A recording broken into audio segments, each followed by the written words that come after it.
I don't know. And I started telling Kelly, I was like, Kelly, I think this could be pretty cool. I think I might really like it. And it would give me a way to work out like at weird hours and not feel like I'm running around town, people seeing me and everything, and he can meet my schedule and the whole thing. So Kelly and I go on a weekend trip to Dallas and we stay at some hotel, and it was like a pretty nice hotel. And I went down to work out and it was really cold. And I was like, okay, I'm not going to run outside. I'm just going to go run on a treadmill. And I go down and they had a Peloton. Oh, yeah.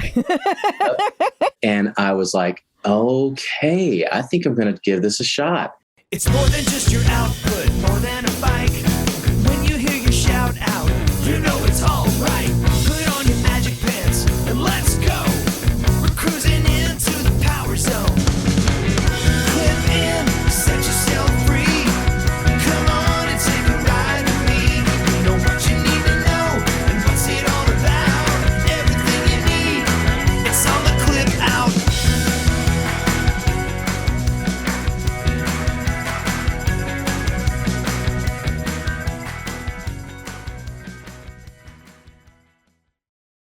Welcome to the Clip Out podcast. This is Crystal O'Keefe. And this is Tom O'Keefe. It's episode 255, Sorry, by the way. I jumped. Did I jump? Yeah, you jumped right on top. Well, boom. No, I didn't. I said it out of order. Yeah, you said it out of order. But I paused. I was going to say it, and then you jumped in there. Well, because you said it out of order. I thought you were done. Well, I wasn't. Okay. Well, I'm not the first man to think a woman was done when she wasn't. Nor will you be the last. No, I have a cure for it. I'll be the last. Wait, no. What is happening? I don't know. Welcome back from New York. Yeah, it's different here in Missouri. Yes, it is. Yeah. We had fun though. It was a good time. We did. Yeah. It was so good to see so many Peloton people. And it was so good to celebrate Howie's birthday. How sweet was that? Absolutely. Good people. Good people. And then you got to see Ross Rayburn and his puppy. His doggy. Yeah. Hattie. No, go ahead. And then I almost got arrested. At TSA. I was like, wait, which time? Oh, yeah. Which time? Well, I thought you were talking about when we saw Ross. I was like, no you didn't. I did not almost get arrested in Central Park. I don't remember you doing anything at there. TSA. Yeah. At the airport, you were out of control. It all went to shit. God, it did. My pre-check number stopped attaching to my name because I have so much trouble when I travel because between the apostrophe and I'm a junior. So between those two things, I can never get my name to match exactly. Yeah, but for whatever reason, it was fine on the way there and then it wasn't on the way back. Yeah, it worked on the way there, but on the way back it didn't. The airport security's theory was that you had been randomly selected. Yeah. I don't know. It sounds like BS, but I agree. And yeah, and then American Airlines was like, well, this is your fault. And I'm like, but you got me here and it worked then. So. Oh my God. And then Tom ended up showing his junk to the TSA agents. Well, so I go through the thing where it wasn't like an x-ray. It's like you had to stick your hands. Hang on. Can I just say, if you have children in the room that you don't want to hear sensitive things, because Tom can get a little colorful in his description. So just pause. It wasn't the metal detector. It was like, I guess it does that too, but where you stand in front of like a silhouette of a person and put your hands out. Yeah, you have to have your hands up. Yeah. Like you're at a clock. And so I go through and I do that and they're like, and so I'm really bad at this because I've been doing pre-check for so long. Like, and I don't mean that as like an elitist, like I shouldn't have to, I just don't remember forgets the steps. What the things are. Yeah. And so all I have is a backpack. Like we were in there for a day, so I had no carry-on, nothing. And then I set my backpack up there and then I go through and they're like, oh, take your belt off. And I go through and then they're like, there's something in your backpack. So they make me go all the way back to the front of the line because I forgot to take my laptop out. Tom, that's such a newbie. Yeah, I know, but I didn't know because it's been so long. And so then I'm coming back through and then they're like, stop, you got to do this thing. And I was like, dude, you literally saw me 4 seconds ago. Like 2 people have walked through. Like it's not like it's been forever. Well, you got to do it again. Okay, so I do it again. Now my belt's back on. So I got to take my belt back off. And then he's holding my belt and he's like, do you have anything in your pants? And I'm like, no, I'm pulling out my pockets. No, I don't have anything in my pants. Well, you're alerting in the groin area. And I'm like, what? what do you want from me? Like, what do you want me to do about it? Well, you're alerting in the groin. Well, I'm sorry about my horse cock. What do you want me to do? Like, it's the cross I bear, right?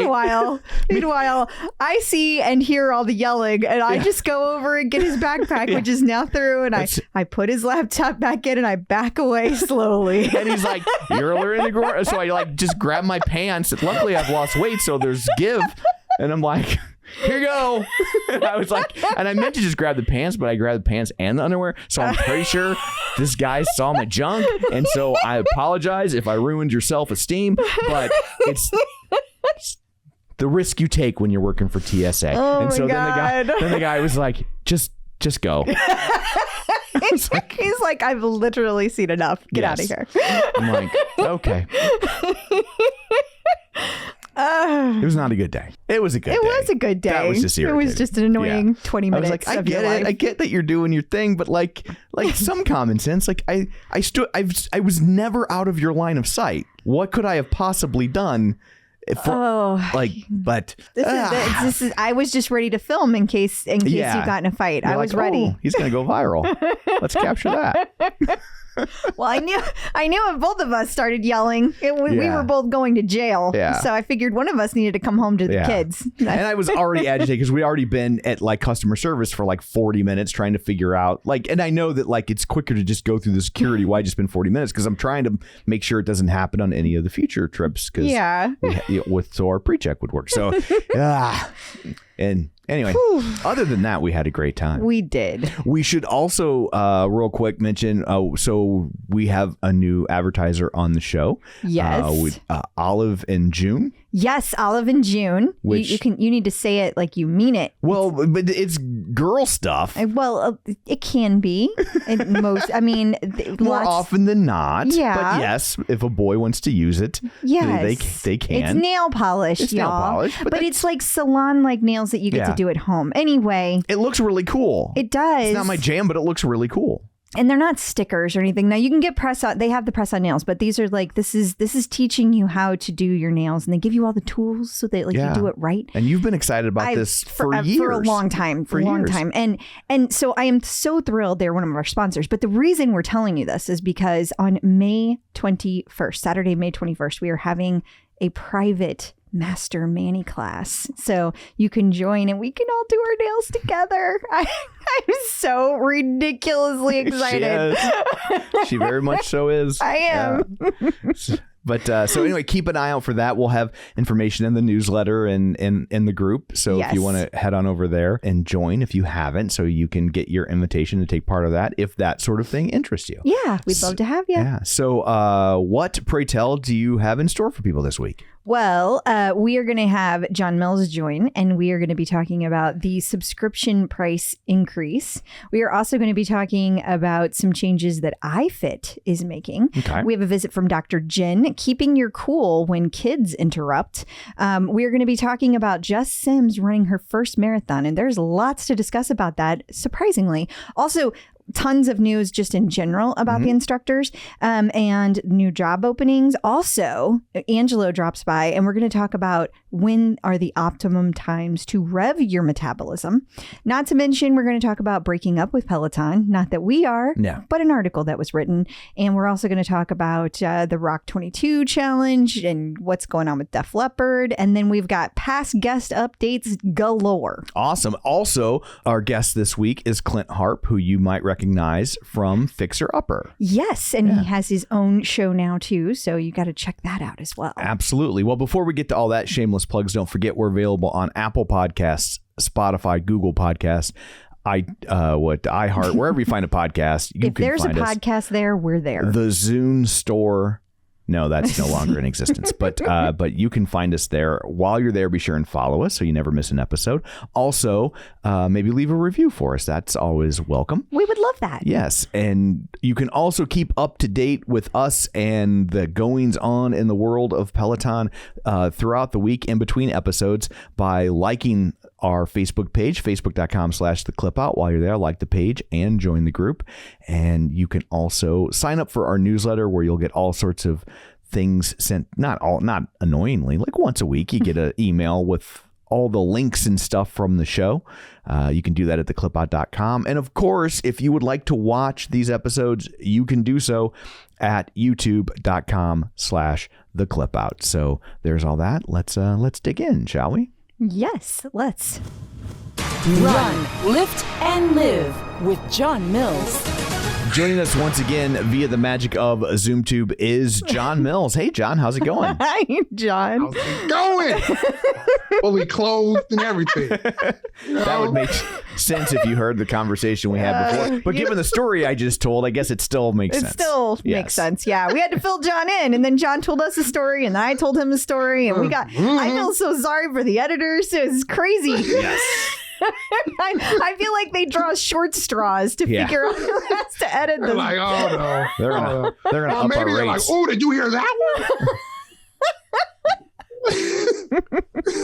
one? What are we covering first, Tom? Okay, well, we'll just jump right in. Okay. So I guess we should cover the price hikes from Peloton. Oh my God. And, this broke after we had recorded last week, so there wasn't much we could do about it. We were in New York when this broke, and I am like so weary. I knew the second I saw this was going to not go over well. It never does. It never goes over well. Nobody ever gets a price hike and says, oh, well, that seems fair. But it was like divided. It was divided. It was like so many people were like, oh, I never have had a price hike with Peloton. It's been 6 years, 8 years, whatever, however long. Different people because they've joined at different times and they're like, this is great. It's no big deal. It's $5. Suck it up. And then you had a whole nother contingent of people and they were like, dude, you decreased the hardware but increased the subscriptions. You should have only done that to the new people. Now you're dinging me twice. I'm so pissed.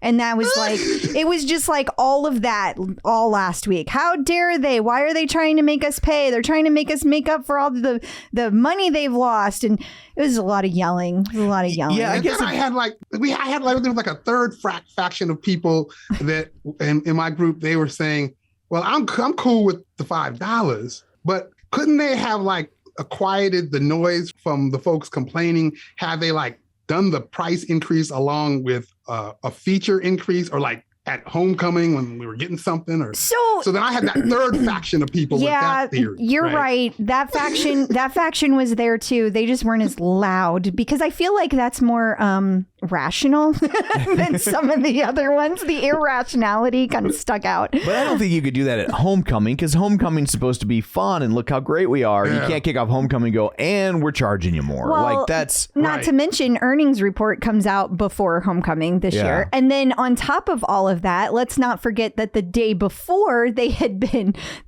told that guy Blackwell, the one guy, he's like, get Barry out of here. He's completely ineffective. And so I feel like the subscription thing, like I think they were holding on to it. I think it was already planned, but I think they were just like, go ahead and let it go. Let's just rip the Band-Aid off and get it done. And I think that was their response to Blackwell to get them to shut up. Not that it will work. But I don't feel like they should respond to that, dude. Like I don't like I don't have a big deal with them raising the price. It's been a long time, and and I get if someone just bought a bike and they're like, you dropped the price, and like they're in kind of a weird spot, but I don't like the idea that this guy rings a bell and they're going to react and I could be wrong. That's just how it felt to me. Yeah, no, and I don't think it's a bad theory. I mean, we'll never know for sure, but I certainly don't like the look of that, letting that guy think he's got any sort of control over what they do or when they do it. No, I get that. Well, what was fascinating to me about it, back in August of last year, they dropped the price from $18.95 down to what was it, $14.95? Yeah. And at the time, I think that was a reaction to the prices of other bikes in the space. And I think John Foley was trying to say, look, we're democratized. Yeah. We got the cheapest bike, the least expensive bike. But they admitted, like in the earnings call, 3 months later that maybe that was a mistake, because then instead of 50-50, their bikes were 75% of the bikes were now bikes, and then 25 sales were that was the first time we really heard that things were starting to go off the rails Right. Right. And they were like, okay, that might have been a mistake. Right. So then all of a sudden in January, we hear, oh, they're bringing back the $250 delivery fee, and we're putting that on top of only the bike price, not the bike plus. So it brought it back up to like $1,745. To me, it felt like it was to make up for that potential issue with lost revenue. Well, this one makes more sense to me because two reasons. They dropped the bike plus price by like 500 and the bike plus and the bike price by like 200.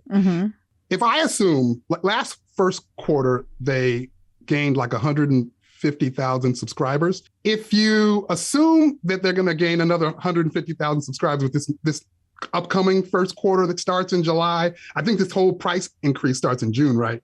Yes, it does. Ultimately, I think that they're losing somewhere around 50 million with those price drops in the hardware, somewhere around 50 million. So their margins are around 30%. So that means they're netting like 15 million. If you take $5 a subscriber times 3 million subs, that's 15 million. So if you can kind of manage the math I'm mapping out here by raising the subscription price by $5 and dropping the hardware the way they did, they kind of just zeroed out. It was like, but changed. that just adds fuel to the fire of pissing the people off. You know that, right? Because why are we seasoned people subsidizing the new people getting bikes? Right. Like that's kind of bullshit. I get their argument, but it made me go back to like that original change in August. It was like, well, this one was much more well thought out though. But when you kind of do the math. But what about the fact that like March 2nd, Barry was like, oh, I'm going to be playing around with the prices, but that $39 price point, it's not going anywhere. Right. What about that? Right. What I feel like that's going to lead to some kind of like class action lawsuit or some big like petition or like somebody's going to be like drumming up, you know. I just feel like it's going to be a big to-do. We're not done hearing about this, I think. Yeah, and I keep hearing that too. That keeps coming up. He just said a couple of months ago, and I don't know where it was in Barron's, New York Times. I don't remember where it was. I don't know. He was making the rounds, so it's hard to keep track. Not lowering. The price is $39. And I've had people tell me that Foley said that at one time or another, and I don't recall that. I'm not saying it didn't happen. I just don't recall him ever taking a hard stance and saying, we're never raising the $39. I don't think he said never, but didn't he use the word sacrosanct? He did. He did say sacrosanct. That was in a Yahoo Finance video interview. And he was. When I listened to it, it doesn't sound like that hard and fast, like never. It just felt like, as you're saying, like that's not something they were looking to do. And I think that was true at the time.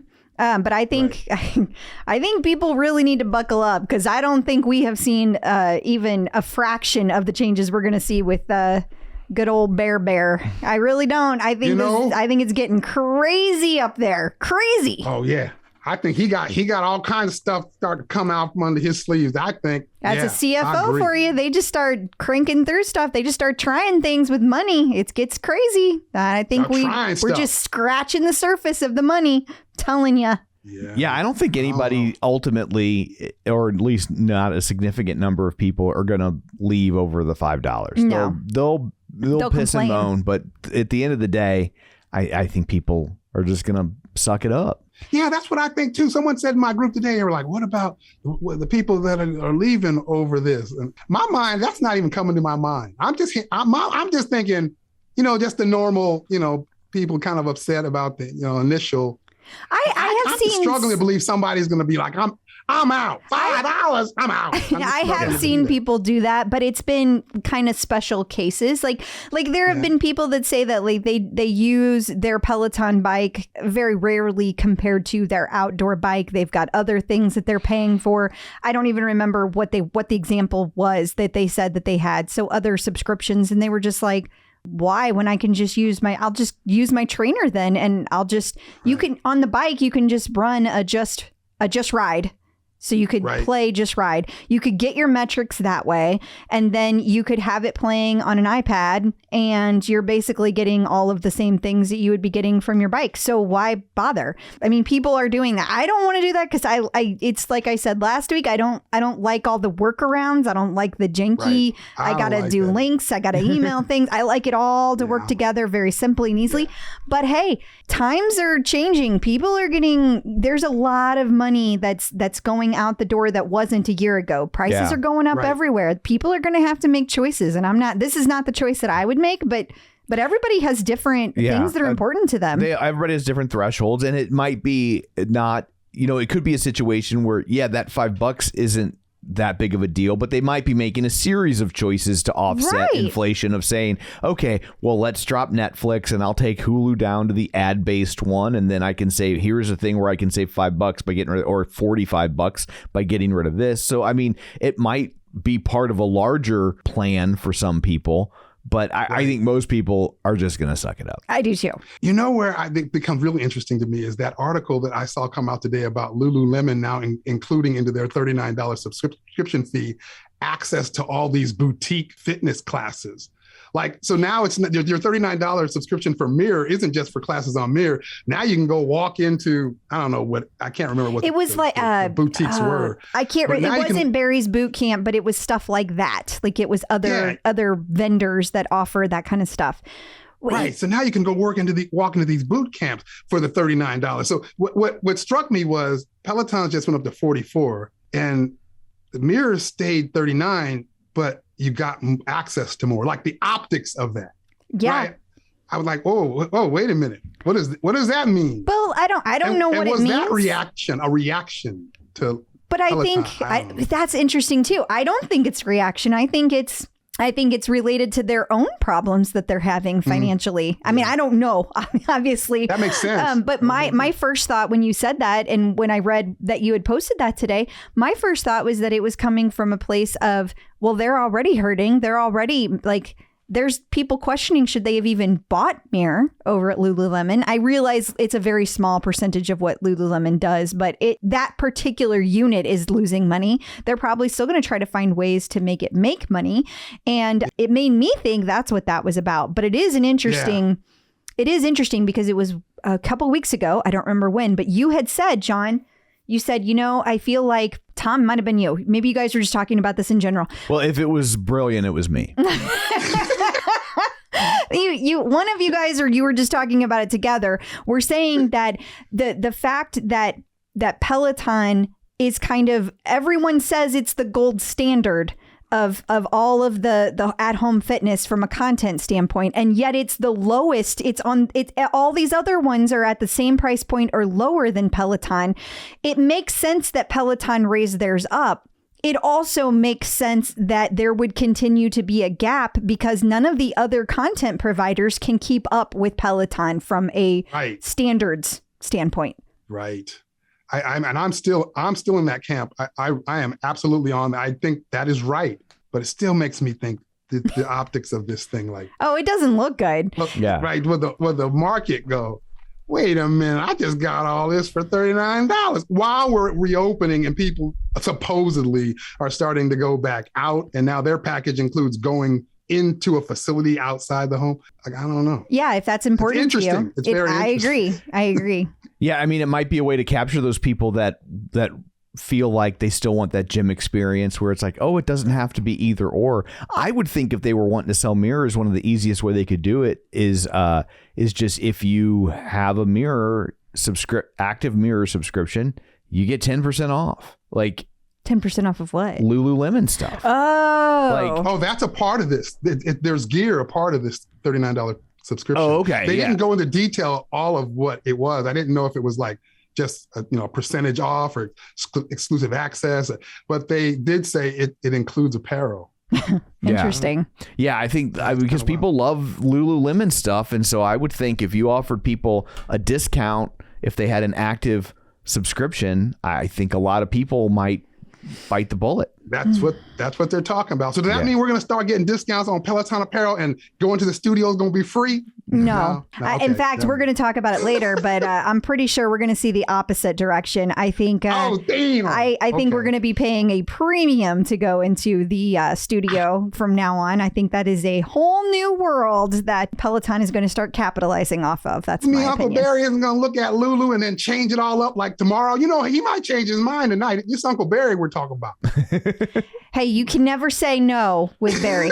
I'm not saying it won't happen. I just don't think it's going to happen. That's what I think. That makes sense. Well, moving along, John found an article this week about iFit and filming content at the Boston Marathon. Yeah, I did. I thought this was interesting, John. I thought this was very unique of iFit, and I have heard a lot of good things about their outdoor content. Yeah, I mean, I've been hearing stuff about their outdoor content for a long time, and then of course when Peloton redid their outdoor content, you couldn't help but go, "Wow, looks very familiar, similar to kind of the concepts that I've been hearing and seeing with iFit." But this whole deal, I guess. Number one, they filmed content from a trek they made up. I can't remember the mountain now. I don't remember what mountain it was. A trek up a famous mountain, and Walton Mountain. And they filmed the content and they delivered it as content that users could take, classes users could take, that's filmed from that It was Everest. I just realized. So they could. That is a famous mountain. It is famous. It's very famous. I was right. Yeah. Yes. So they can, subscribers could take these classes that were filmed on these locations, you know, and so that series of classes now is nominated for like an Emmy. Right. Was kind of wild. Like I didn't know you. Connected fitness content. I know, like, wait, for an Emmy. Anything can get an Emmy now? I mean, could this YouTube video get an Emmy? Like, is that what we're saying? Let's submit it. We're submitting it. You submitted it? Yeah, we're submitting it. That's it. So I don't know, but they submitted, and I guess not. But it's in a category with NBA on TNT Tuesdays, so I don't know if they're gonna win. But anyways, and I don't know how they match these things up, how they get in with NBA TNT Tuesday. I don't know. But anyways, they're up for an Emmy. So now this is interesting because now they're filming content from the Boston Marathon. And it's not just the Boston Marathon. It's like a series of like 4 or 5 major marathons around the world. But in this one, this individual who I wasn't familiar with, but Tommy Rivers Pussy, I guess his name is. Yeah, he's a big deal. He's a really big deal. That's what I've been hearing. I guess he had cancer and almost died and had to relearn to walk. And now he ran in this marathon. The content was filmed. It's going to be presented as classes that people can take. And so you're just like experiencing the marathon, right? You hear the sounds of the people around running, and, you know, like you're at the Boston Marathon. So it just seemed like a very interesting kind of spin on connected fitness content. If you align that with the iFit equipment, you know, allows for it to like automatically incline, decline, you know, all that stuff. You know, the folks that have these iFit devices are like all raving about the fact that they'll be live in these, they're not live, but in these events while the device is kind of doing all these things for them. I mean, I have to say that's pretty cool. One of my favorite all-time classes that Peloton has ever done was when Robin and Bex Gentry have each done, I think 2 now, where they did the New York City Marathon, and they called it a simulation. And they go through and they kind of talk about the experience, and they're inspiring. They're wonderful classes, and they make you want to jump up and run a marathon, like right that second. Right. And so to be able to take a class where you're experiencing it, that you're in it, you're that immersed. Right. I think that it is a really cool idea. I think it's a very cool concept, and I would love to see Peloton do things like that. And I would love for it to be their freaking idea. That would be even cooler. Yeah. That's where I started when I was seeing this. The 2 things came to mind. It was like, should they be submitting content for broader awards in this, you know, Emmy space? I don't know what you get from that. Maybe you get nothing from that. But that was the first question. And then the second was, we got members and instructors who are running in these major events. So, and I know that it's an exclusive with iFit now, but should there be a broader tie in some way to outdoor events in general with Peloton, considering the size of the community and the fact that they're already doing the events? It seems like a missed opportunity to not. I think that they could, no matter what, they could be doing more. And I think that it's yet another example of how Peloton kind of overlooks the tread content, kind of overlooks the running community. And I say that as somebody who I've really, really gotten more into running than I have biking. And not that I'm against biking or anything like that, but we have all these cool things that Peloton does that are it's so immersed in so many different worlds. And you don't see any of that, and all the instructors are out there with all these different races, and it's they're all there. They're all there, and so the people are all there. So like, why are we not doing more? It's already organic, like it's happening. You guys could do more to capitalize on that. I think. I remember I used to go to. Me and Erica used to do a lot of 5 and 10Ks. We never did half marathons or marathons, but we did a lot of like these 5 and 10Ks, and a lot of times I would go to these events, and my company would be there with a booth. Yeah. So then all of us would just go to the booth and we would hang out there. All these people we knew, big flag, big tent, exactly. Big booth, our company's there. Exactly. So even if it's not like, some big crazy major sponsorship, you would think there would be some type of like I will say that a couple years ago when they first introduced the tread, they did do some outdoor racing stuff. So I don't know if there's like that kind of got put to the side with the pandemic, and then this year they didn't get a chance to do anything with it. I have no idea, but I would love to see more things like this, because it's moments like that that really bring the community together. They're already there, so to your point, bring them together. They're there. Yeah. They're just all disparate there. And then, if they find each other, they take pictures and you see them scattered. Exactly. And then Peloton can't really use them as a part of their marketing. They can't really use that in their imagery. It just seems like a kind of an easy one. Yeah. Not to mention you could have like Peloton racing shirts. And I mean, there's a whole thing that could be done there. So that's right.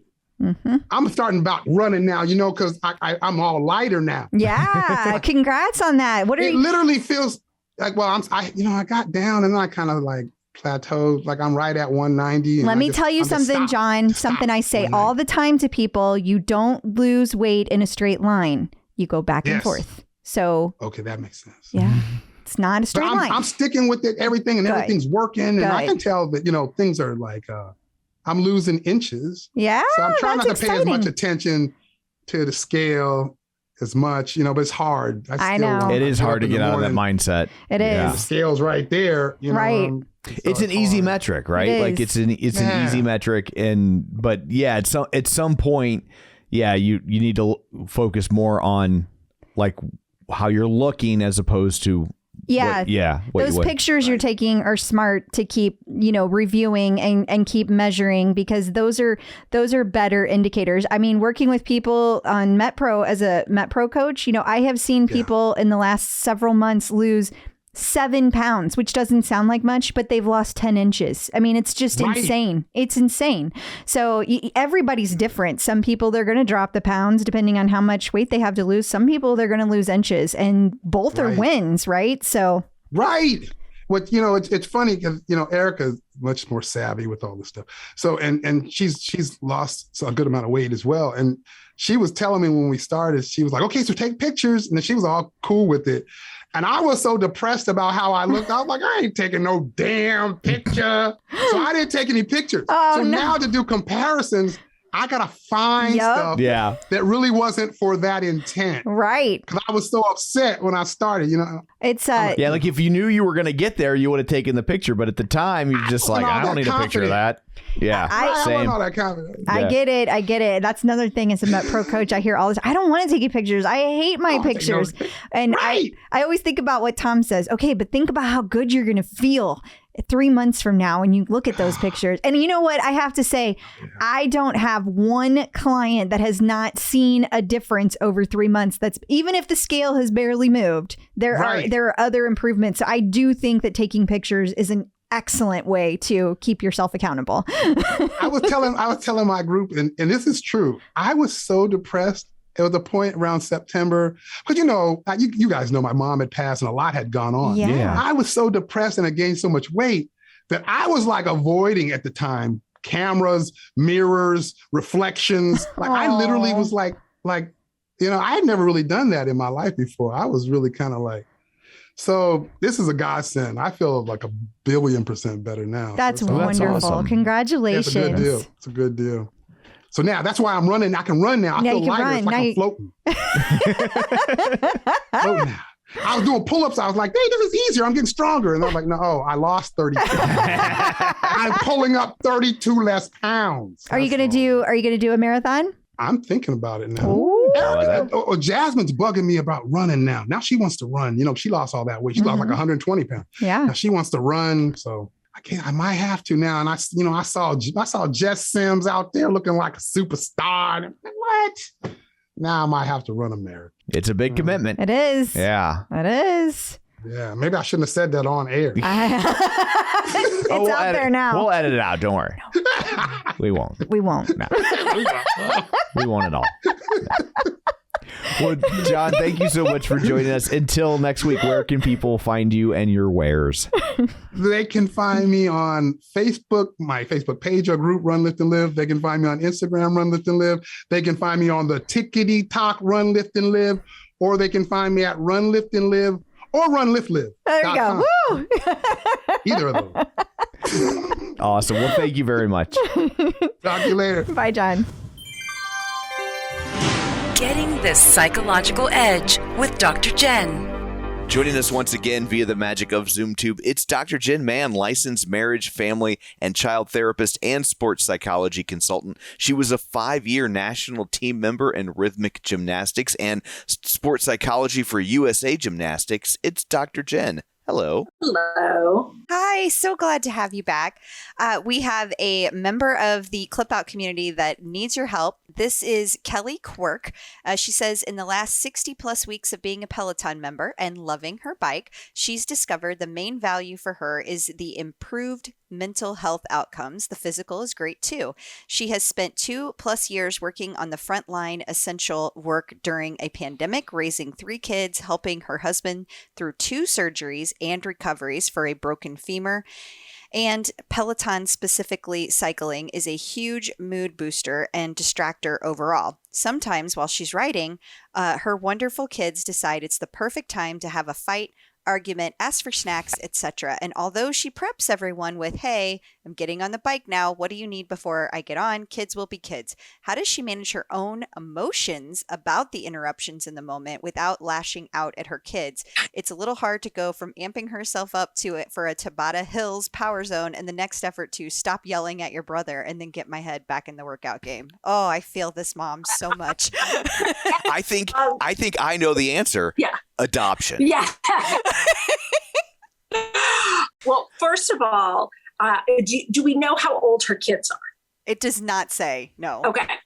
So it sounds like they're not toddlers. It sounds like they are like elementary school age. I'm guessing just based on kind of the little piece of the fight that she shared. That's a good point. And many people have seen on my Instagram that I posted the sign that I have outside of my Peloton workout room. And what that says, and it's something I've talked about with my family, basically says like, I'm in here on my Peloton. This is something new, not just for my physical health, but for my mental health. Peloton is therapy, but it is very therapeutic and it's important for my well-being. And it's important that I have this tied to myself. Unless the house is on fire, someone is bleeding and needs stitches, do not disturb my workout. And I've said, and I'm sure a lot of people, especially during the pandemic, can relate to this. You may hear me cry on my bike. You may hear me laughing on my bike. Like, please don't come in and stare at me. You don't need to ask if I'm okay. I love you. I appreciate your support. And like, I need to have my experience. So I've carved out with my kids, this is my sacred time.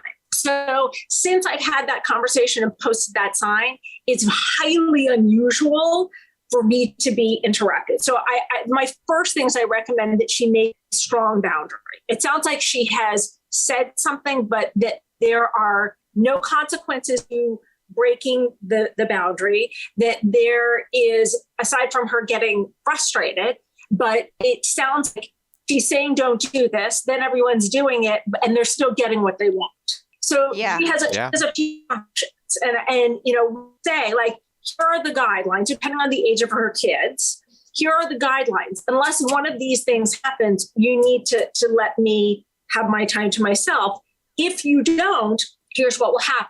And then there may need to be a consequence. Like, hey, that means that, I'm going to end up having to pause my workout. My workout's going to take longer. So we're probably going to run out of time tonight to do some of the fun stuff we do before bed. We may not have time to read 3 stories. We may only be able to do 1. So it's not punitive. And it's also reasonable in that, like, if there really is an emergency, obviously her kids should be able to get her. I also think the other thing is to make sure that if there's another adult in the house, that adult is aware that this is your time. So you want to set the kids up to succeed. So let the adult know, I will be unavailable for the next 45 minutes. Let the kids know, if you need something, go to this adult instead of coming to me. And that way the adult kind of be the judge of like, oh, whoa, this is serious enough. We need to get mom off her toboggan. So I think that is really important. And then look, I'm not a big fan of behavioral reward charts, but desperate times call for desperate measures. And she may need to make a reward chart. For every workout that you let me have without interrupting, you get a star. You get X number of stars, and then you get this treat. You get to pick a movie. You get to get a toy, something like that. But I think that she needs to set her kids up to succeed in this area and stop making the boundary and then breaking the boundary with no consequence other than her own mental health. Absolutely. So you say focus more on that than worrying so much about her own emotions, because if she can set the boundary appropriately, then the emotions will resolve themselves. And I think she deserves to have an uninterrupted ride.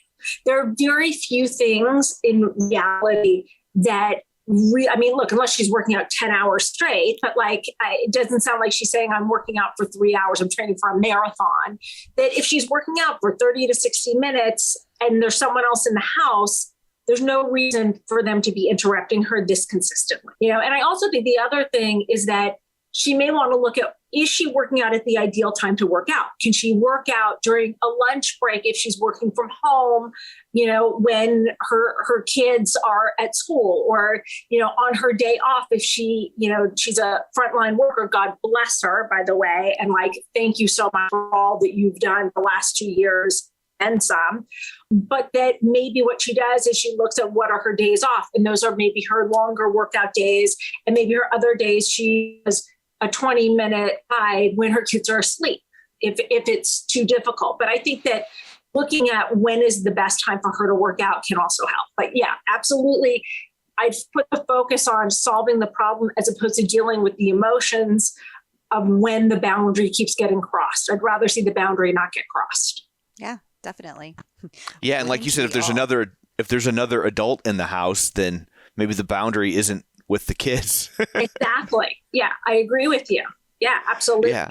And I think that, here is someone who has multiple kids. She's giving as a mom. She is a frontline worker. She's giving as a professional. Give this woman some time to herself, for God's sakes. Let her have that. And her kids need to learn. And look, ultimately, we train our families about what the boundaries are. We teach people how to treat us, and our kids are included in that. And I think, look, on a side note, you also want to look at, are you respecting your kids' boundaries? Because we model the respect of boundaries. And if your kid says, please knock before coming in my room, I don't care how old they are, you knock before you come into their room. If you're not respecting some of their boundaries, they're not going to respect yours. So it's also worth doing kind of a little inventory of okay, am I modeling this behavior well? Am I respecting my kids' boundaries as well? Yeah, absolutely. Very good points. All good points. Absolutely. So thank you so much for joining us and for the wonderful advice. Until next time, where can people find you? They can find me on social media at Dr. Jenn Man. 2 N's on Jen, 2 N's on Man, Twitter, Facebook, Instagram, and my Instagram stories, I post my Peloton workouts for anyone who is obsessive like me who wants to know what classes I'm taking.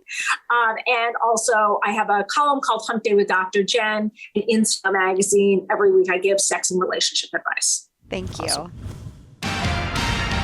Instructors in the news. So Jess Sims ran her first marathon. She did, yeah. And just so you guys know, there's a whole story here. There's a story behind this. So Michelle Blackburn reached out to Jess Sims on December 13th and shared with her that she had been only a few feet away from the first bomb at the finish line back in 2013. Eeks. It almost took her legs and it changed her life forever. She took Jess Sims classes and thinks that she is an amazing instructor. And she's really feels like Jess has helped her with her recovery and asked if Jess Sims wanted to take her bib so that she could run in her place. And so despite the fact that Jess Sims has never run more than 8 miles consecutively, she started training and she did it. She finished it. And there were people arguing about the pace. I don't know. I just put on there what was the tracker. It took around 4.5 hours. Who freaking cares? She finished. This is why I don't want to run a marathon, by the way, because people do that. But at any rate, there's a picture. If you're looking at our YouTube video, there's a picture of Jess Sims with Michelle. Michelle was there waiting for her at the finish line. How cool is that? And I'll tell you what, I had no idea how difficult it is to get into the Boston Marathon specifically. Now, some marathons you are able to get into by doing different things. Of course, there's always qualifying for any of these marathons, but then some of them have really strict cutoff points, and Boston is one of them.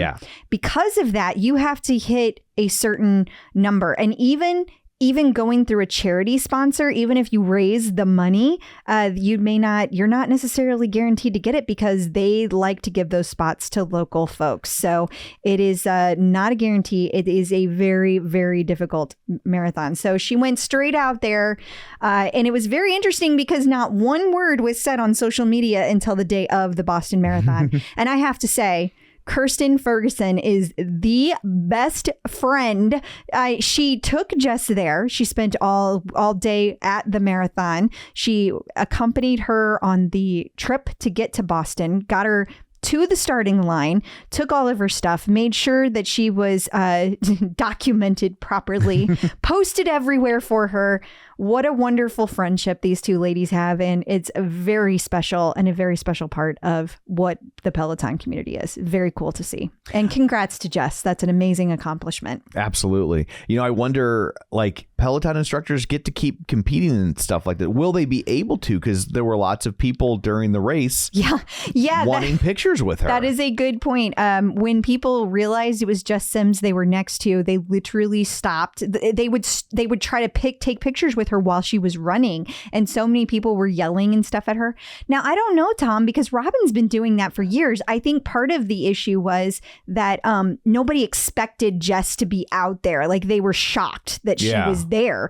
And of course, the studios haven't been open. So it hasn't, people don't have their access. There are other opportunities to do that. Exactly. Right. So who knows? I don't know what will happen in the future, but luckily she got to run this one and she survived it. She did take an extra day off from one of her classes. One of her classes got canceled tomorrow because she needed a little more time to rest. But yeah, I would think that would have to be frustrating. Like, she's smiling in the pictures. She seemed like she's being very polite, but like, you're there to focus on your thing and somebody's coming up to you. I would think that would be frustrating. It's tough because, people are just excited to see her and they're Which is flattering. It is. And it's not like other people don't talk during the marathon or other people don't take pictures during the marathon. It's not like it's, but also on the flip side of that, when you're doing something you've never done, there's a concentration involved because you're just like, must finish. Right. Must finish.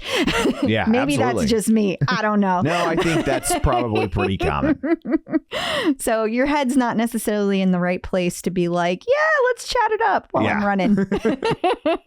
So Alex Toussaint is speaking at Joint Base Andrews, or he has spoken. Yes, he has spoken. Yeah. He was there the other day and he was really excited, and he took some Instagram videos of him coming off the plane. Looked like a private jet taking him there. And he seemed to have a very, very good time. So very cool. So we mentioned in the opening about Ross Rayburn and his puppy. Yes, Hattie. But what we didn't tell you was a special story that Ross shared with us, and then he shared it on social media, so I felt like it was okay to share. Yeah.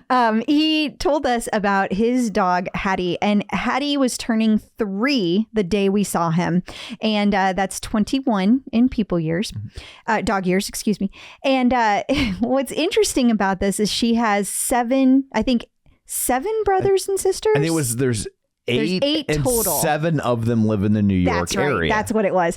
But the interesting thing is every year the owners all get together in New York City and they have a birthday party for all the brothers and sisters. How freaking cool is that? I just think that is the best ever. I love it. So Ross wasn't able to go to Hattie's birthday party this year, but he did share pictures on Instagram of last year's party. And I thought it was amazing. What a great special story. And Hattie was very, very skeptical of you, Tom. That side eye she was giving you was epic. She's looking at me like I tried to take her wallet. Oh, Hattie is a funny dog. Very sweet. Brooke Shields interviewed Tunde. Yes, on the 21st on the At Beginning Is Now page. And it's pretty cool because it all has to do with Tunde's new book, Speak, and it's coming out very soon. Tunde has started, I think she's starting to tour this next coming week, and she's going to be doing a stop in New York and a stop in LA, and supposedly there's more cities to come, but I haven't seen a full list yet. But how cool is she gets to be interviewed by Brooke Shields for that. Very cool. Congrats, Tunde. So Emma Lovewell shared an interesting video about what they do in between classes. Yeah, this cracked me up. So if you're not watching our YouTube video, Emma Lovewell posted a video where it starts where she has like some major sweat on her bra between classes, and she pulls out a hairdryer and starts drying her shirt and her bra for the next class. And she's like, you got to do what you got to do. I love whenever the instructors share like real moments like that. Those Dysons work wonders. Yes, they do. Yes, they do. Love them. So eOnline had some pictures of celebrities at Coachella. Yeah, I thought it was interesting because there were several instructors out there. I know Cody was out there. Maddie was out there. Robin, DJ John Michael. I think Jess King was there, but honestly, I don't remember. But at any rate, Robin was spotted and snapped, and they included her picture from the Liquid IV event and put her up on their page on eOnline. So I thought it was pretty funny. I guess it just never gets old to me that they're officially celebrities now. Yeah, totally. The Clip Out. Joining us once again via the magic of ZoomTube, it's Angelo from MetPro here to answer all of your nutrition questions. Hello. Hi. Hey guys, thanks for having me back. I'm so glad you're here.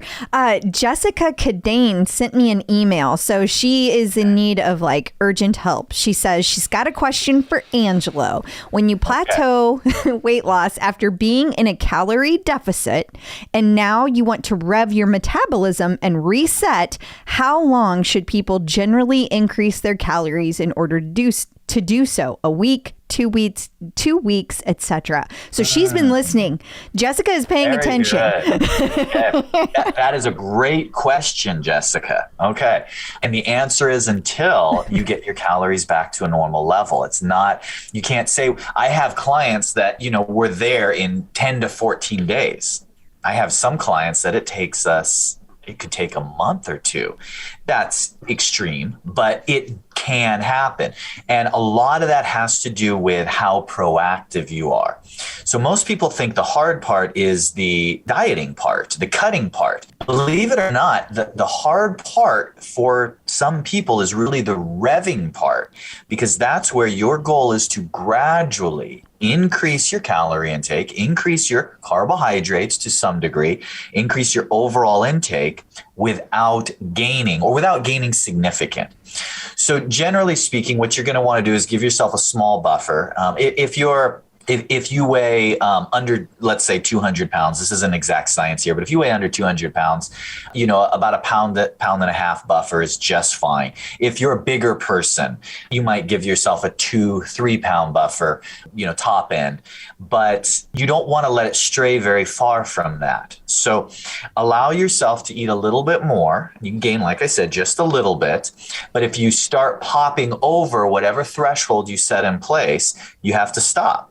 Don't decrease, just stop increasing and go and hit the extra exercise. Specifically, this is where you want to put in calorie expending, heart pumping, intense exercise, because you're getting the extra fuel for it. So you can really push during those workouts. You might have to do a few extra cardio sessions, maybe even a couple days back to back. When you get that pound or so to drop back down and you drop under that threshold that we set, that's when you can increase again.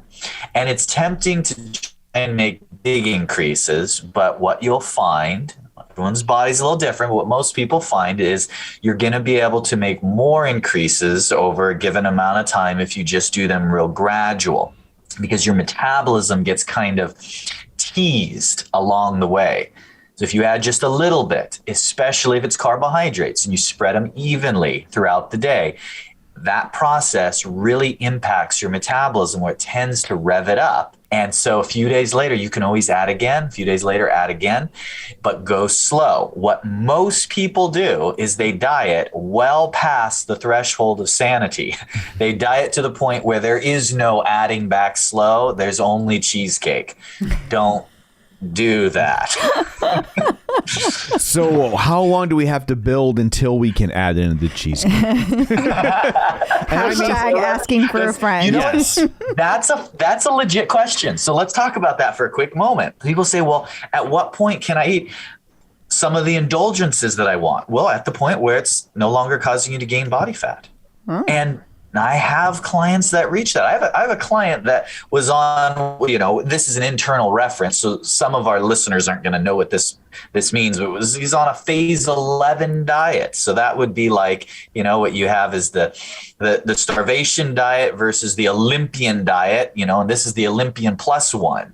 And he's real consistent. But he said, Angelo, what would happen if I'm going out and meeting some friends, and if I wanted to indulge and have some spaghetti and garlic bread, what would happen? I said, nothing. Nothing would happen. Because you're already used to, now what you're doing is you're maybe replacing a optimized carbohydrate for a slightly less optimal carbohydrate, but you're not really increasing the totals at that point. So when you get to a point where you're eating a reasonable amount of calories, reasonable amount of carbs, you can work in a indulgence, a cheat meal once in a while with minimal impact. The problem is you have to recognize the harder you diet, the more sensitive your body is going to be to those deviations. You're going to pay a higher price. That's why we tend to be, when we're working with our clients, a little bit stricter, and we talk about in advance, hey, we're looking at the calendar. We know you have a couple weeks coming up that are fairly clear. We're going to do a diet down phase during those couple weeks. And we need to really prepare in advance, because what you ate last night as an indulgence, that's not going to fly in the middle of your cut, because your body's going to be more sensitive until we bring you back up. Also why when we know someone's going on vacation, we'll usually reintroduce gradually carbs for a couple weeks before a big vacation. So that way, if they go and have an indulgence, it's not a shock to their system. And that all goes into how you can control your metabolism. So Jessica's question, getting back to, you hit a plateau, it's time to increase. What I would do is try and gradually increase, pick something simple, 25, 30 grams of carbohydrates at a time. See if you can maintain your weight. And if you hold for 3 or 4 days, increase again. And then once you start inching up, pause and really hit the extra cardio. Once you feel like you have enough carbs, you've given yourself both a physical recovery and a psychological break from feeling like you're being restrictive or dieting. Sit there for a couple weeks, and then you can always go back into another cutting cycle. And of course, if you want to go through that whole experience with a coach, that's what we can help you with. But the principles are very simple, and they're laid out just exactly what you said, Jessica, and what we just talked about. So hopefully that'll help a little bit. Awesome. And if people want to try that and they want someone to connect the dots for them, put them real close together, like mine. We're happy to connect dots. Yes. Netpro.co/TCO. We like to connect dots so much there's a dot in the address. Nice. Thanks, guys. Thank you. Awesome. Peloton in the news. Peloton had an interesting job posting this week. A couple of them. Yeah. And can I just say, people get kind of rough. On the internet? I know, right? I've never heard of such a thing. Do tell. Okay. So here's the deal. They had a couple of different roles listed, both mentioning a concierge role. Now, it's important to note that this role is separate than guest services. And guest services is what you would see at the front desk in the studio. And it's what regular folk would see. Yes, it is. Now, I am told that this concierge role has existed for years and that they did things to help with groups.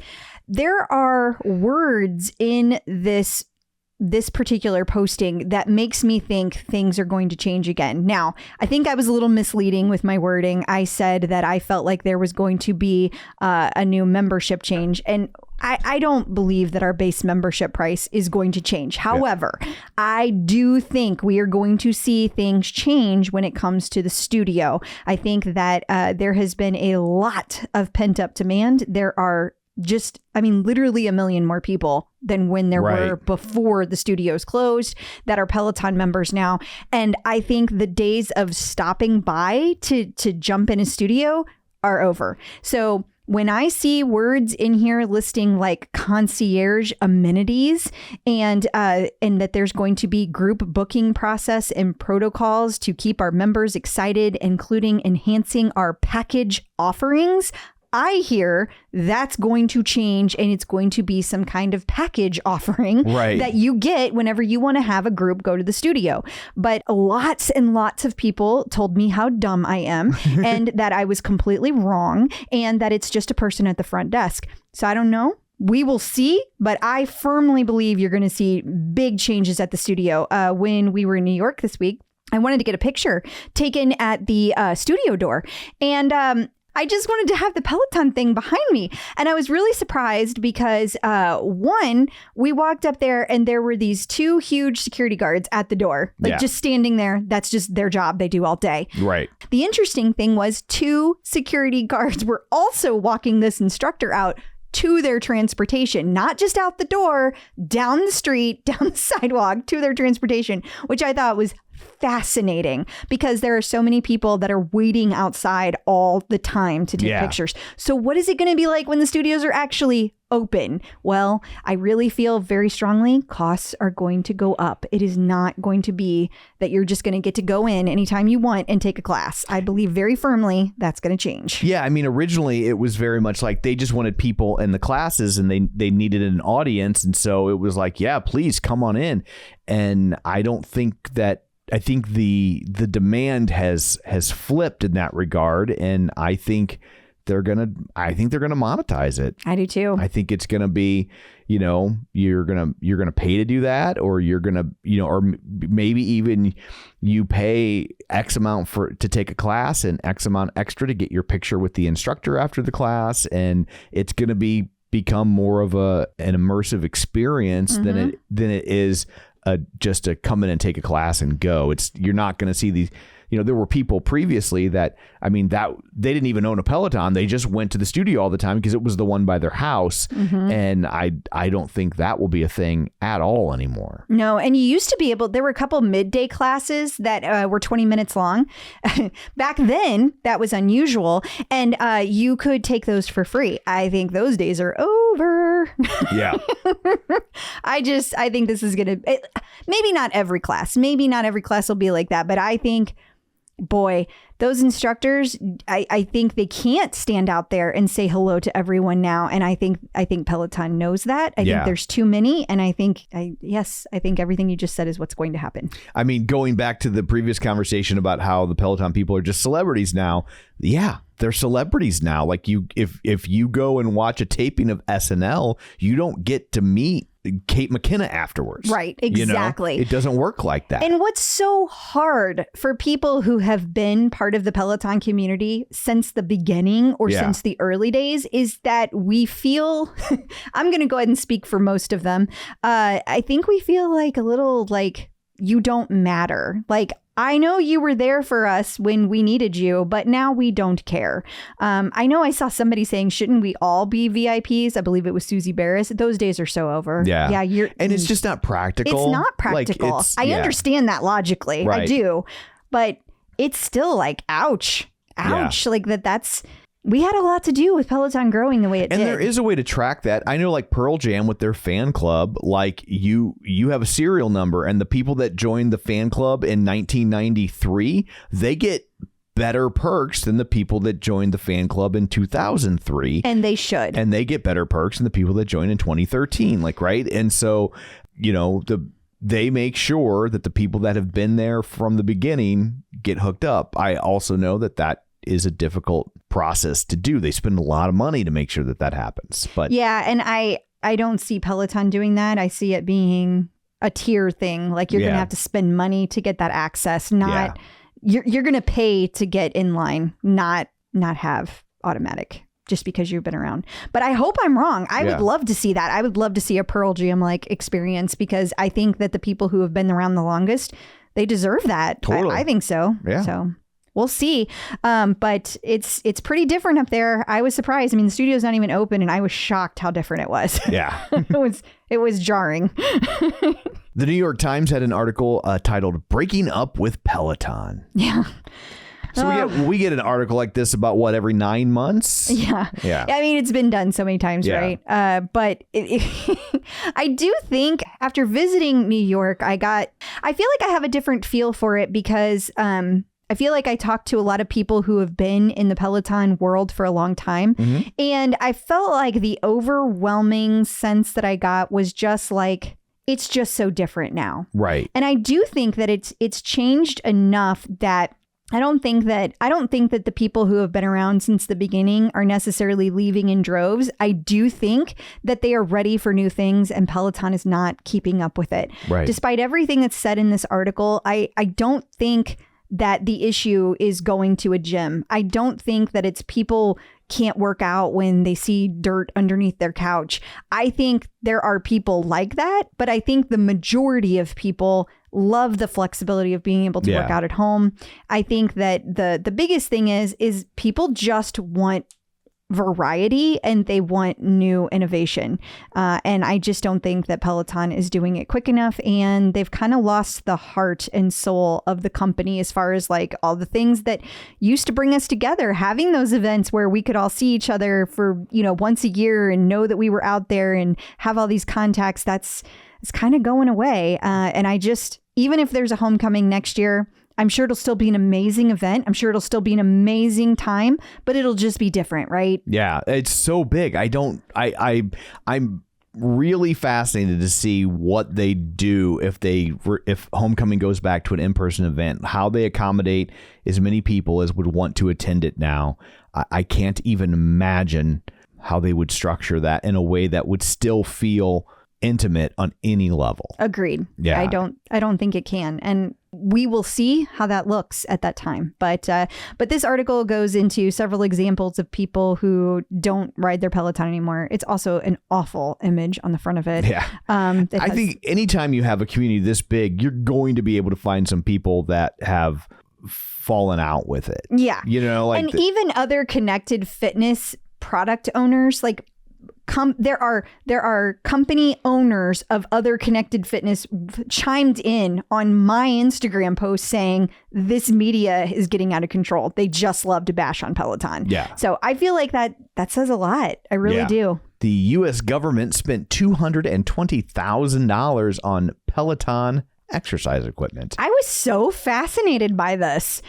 So several different. So TMZ, they somehow got a hold of federal procurement documents. They do, I know. And it appeared to be all bikes, but the Agricultural Research Service bought some. And let's see, they didn't spell Peloton correctly. I just saw that. Well, it is iHeart. This is true. They bought items that were labeled as Precor, and they also bought the Army and Immigration Accounting had several of the purchases. Air Force bought some of them. The FBI bought some of them as training aids. Which makes sense. I mean, absolutely it does. You know, the FBI are supposed to be in shape. I have a friend who was a criminal investigator for the IRS, and they had access to a gym. They are expected to maintain a certain level of fitness. And honestly, like, it's not like Peloton bikes are radically more expensive than other brands of bikes at this point. So while it might sound like this crazy expenditure, I mean, first off, $220,000 to the federal government is nothing. Pretty sure that's like a morning cup of coffee. Yeah. But also, I mean, if you want the law enforcement officials to be in shape, then they need to have access to things. And it seems to make sense to provide them with Peloton products since it's so popular and engaging. Why avoid it just because it's beloved? I totally agree. I just thought it was interesting. I wasn't trying to make any political statement. Oh, totally. I just know somebody out there is gonna like, that's wasteful. Yeah, I just thought it was interesting. I love getting hard data like that, you know? Yeah. So Apple TV now supports Apple Watch in Peloton classes. Yeah. So a while back, you started to be able to see it on all the Peloton equipment. Now you've got it on your Apple TV. It's native. So you're going to be able to just pop in and it'll connect just as easily as it does to the rest of your equipment. A lot of people out there have Apple TV and they're very excited about it. I just want to note that if you only have the Apple TV app, that is not the same as having the actual Apple TV. Good to know. Peloton artist collaborations. Peloton announced their Rock 22 challenge classes things. Yeah, I don't really get what all this is about. I don't know if it's because it's summer and they're trying to like pull in maybe because Coachella is now and this. But I don't think these bands were playing Coachella. I mean, no, they're not. Maybe because summer rock anthems. Like I don't know what's happening. Do you think it's like bands that wouldn't agree or they didn't think deserved a full class? Like I don't. Oh God, I hope not. Well, Def Leppard, I think definitely could do a full class. Fall Out Boy, Hendrix, Chili Peppers for sure. I don't know that the average Peloton user wants a Korn class. Like that seems a little hard for the same with Iron Maiden.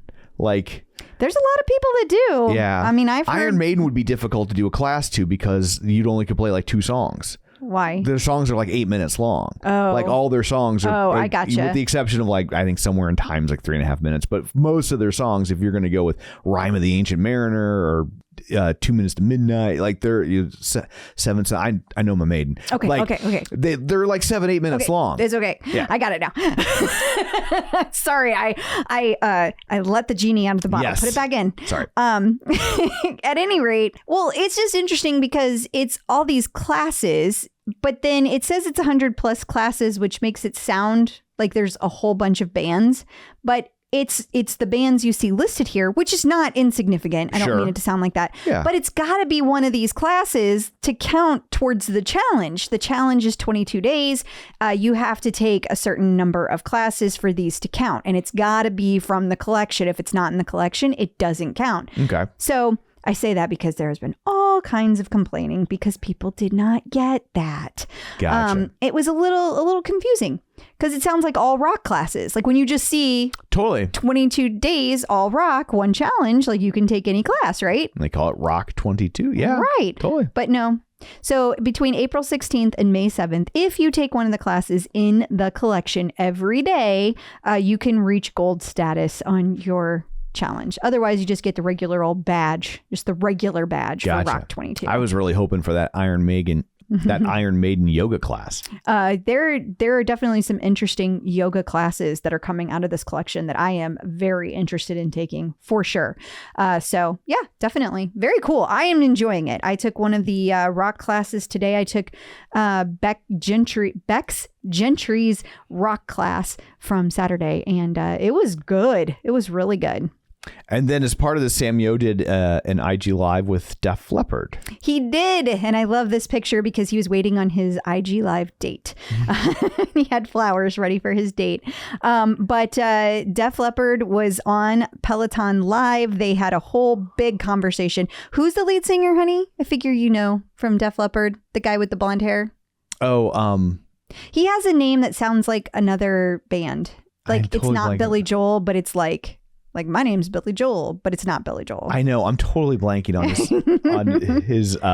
his name. Hang on. Like all I could think was Steve Clark, who was the guitar player, but he's passed away. Joe Elliott is the lead singer. Joe Elliott. Yes. That's not who I was thinking of. Well, then I don't know who was on the IG Live with Samuel, but it was some guy that is purportedly in Def Leppard. Yeah. I thought it was the lead singer. I don't know my Def Leppard. I could tell you what they look like in the 80s. I can't tell you what they look like in the 2020s. At any rate. You would have let them pour some sugar on you.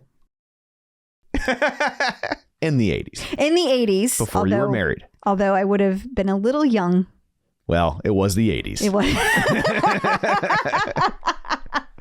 It's a great song, though. We went to go see them not too long ago. It's been like 7 or 8 years at this point. But yeah, it was them and Tesla and Styx, right? Yeah. It was a fun night. Past guest update. Couple of updates on past guests here. We have CJ Albertson was in the Boston Marathon. Yes, this was his second try at the marathon last year in November.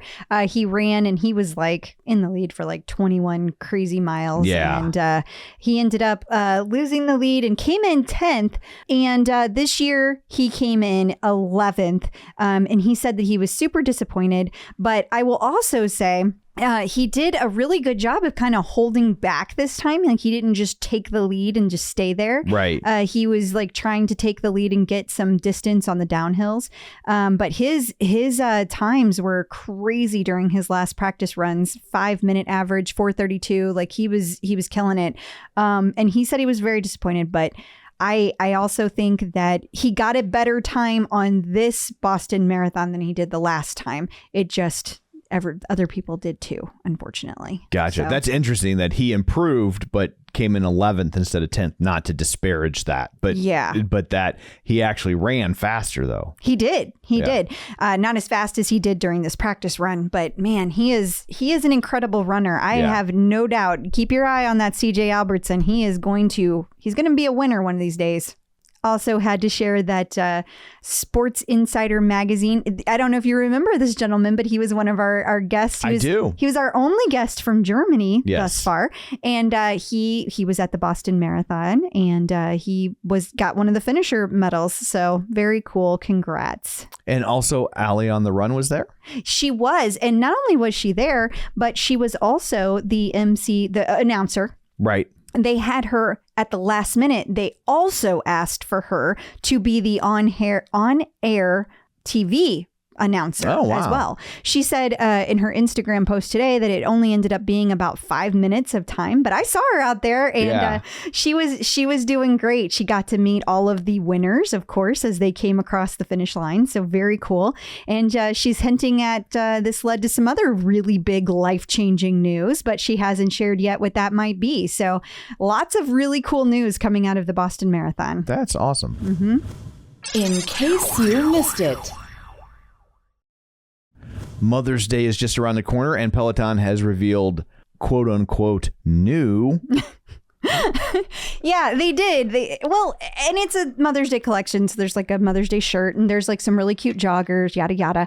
But then they also have the, they're like spring florals. And I got to looking at it and I thought, well, that looks just like what I had last year for, what is it? Asian Pacific Islanders Month. That's the one. Yeah. And then I was looking and it happened to be exactly a year ago that we were having our house reorganized. And when we did that, I purchased the set last year. So the black one looks almost identical to this black one. My theory is that they had another one lined up and for whatever reason backed off of it last minute. I don't think there's going to be an Asian, tell me how to say Asian Pacific Islander. There's too many words there. Asian Pacific Islander month is, I think that Peloton is not going to be celebrating it this year, or they're not going to have clothing specifically for it. But I think this is another berry change. It's right here. Hard not to see it that way. When it looks just like last year's. Yeah. We'll see. The guide has split programs. Yeah, we knew these were coming, but this is pretty cool for people who are looking to lift heavier, more of a traditional style of strength training. There are 3-day programs and 5-day programs. There's intermediate and advanced. Maddie Majacomo teaches, Adrian teaches, Callie Gullickson teaches, and Robin teaches. So make sure you check out those if you're looking to lift heavier. Christine D'Ercole has a reflection ride for you. Yes, it's going to be a 4-part series, and this is all about just taking the class. No numbers, no leaderboard, no competing, just taking the class. And so she loves doing these classes. People have loved them since the beginning. They start on demand Thursday, April 21st. So by the time this episode drops, it will be there waiting for you.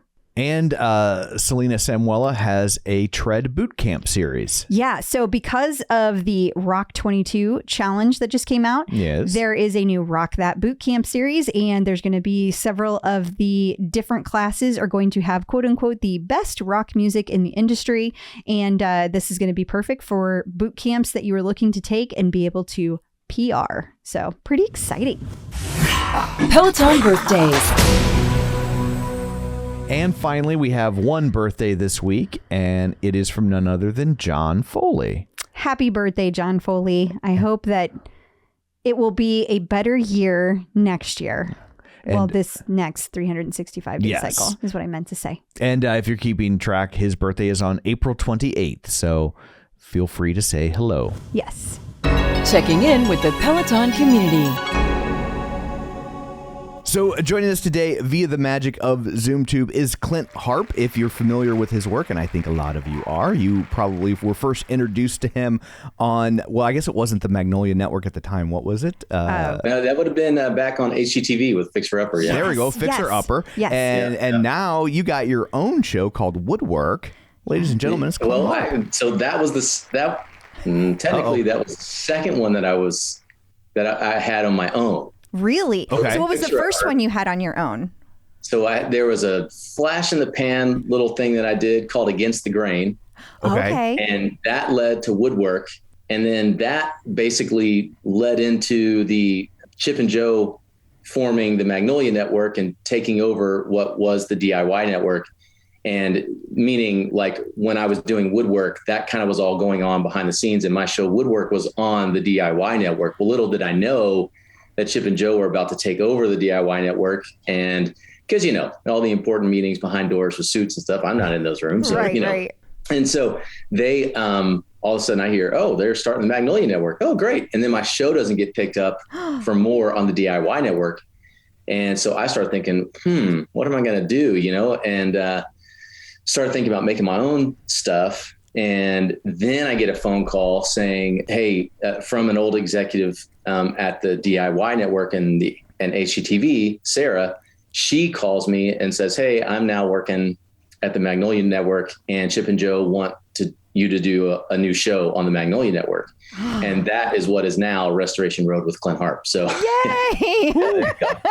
Talk about Venn diagrams. Yeah, that was quite the journey. It was. Yeah, our little warm-up convo when we're talking about Venn diagrams. You can make one, and that's just a couple parts of it. That's not even the whole thing. So yeah, actually, while you're kind of on that subject, I was reading when I was I was reading about your background, and I was reading that you actually met Chip at a gas station.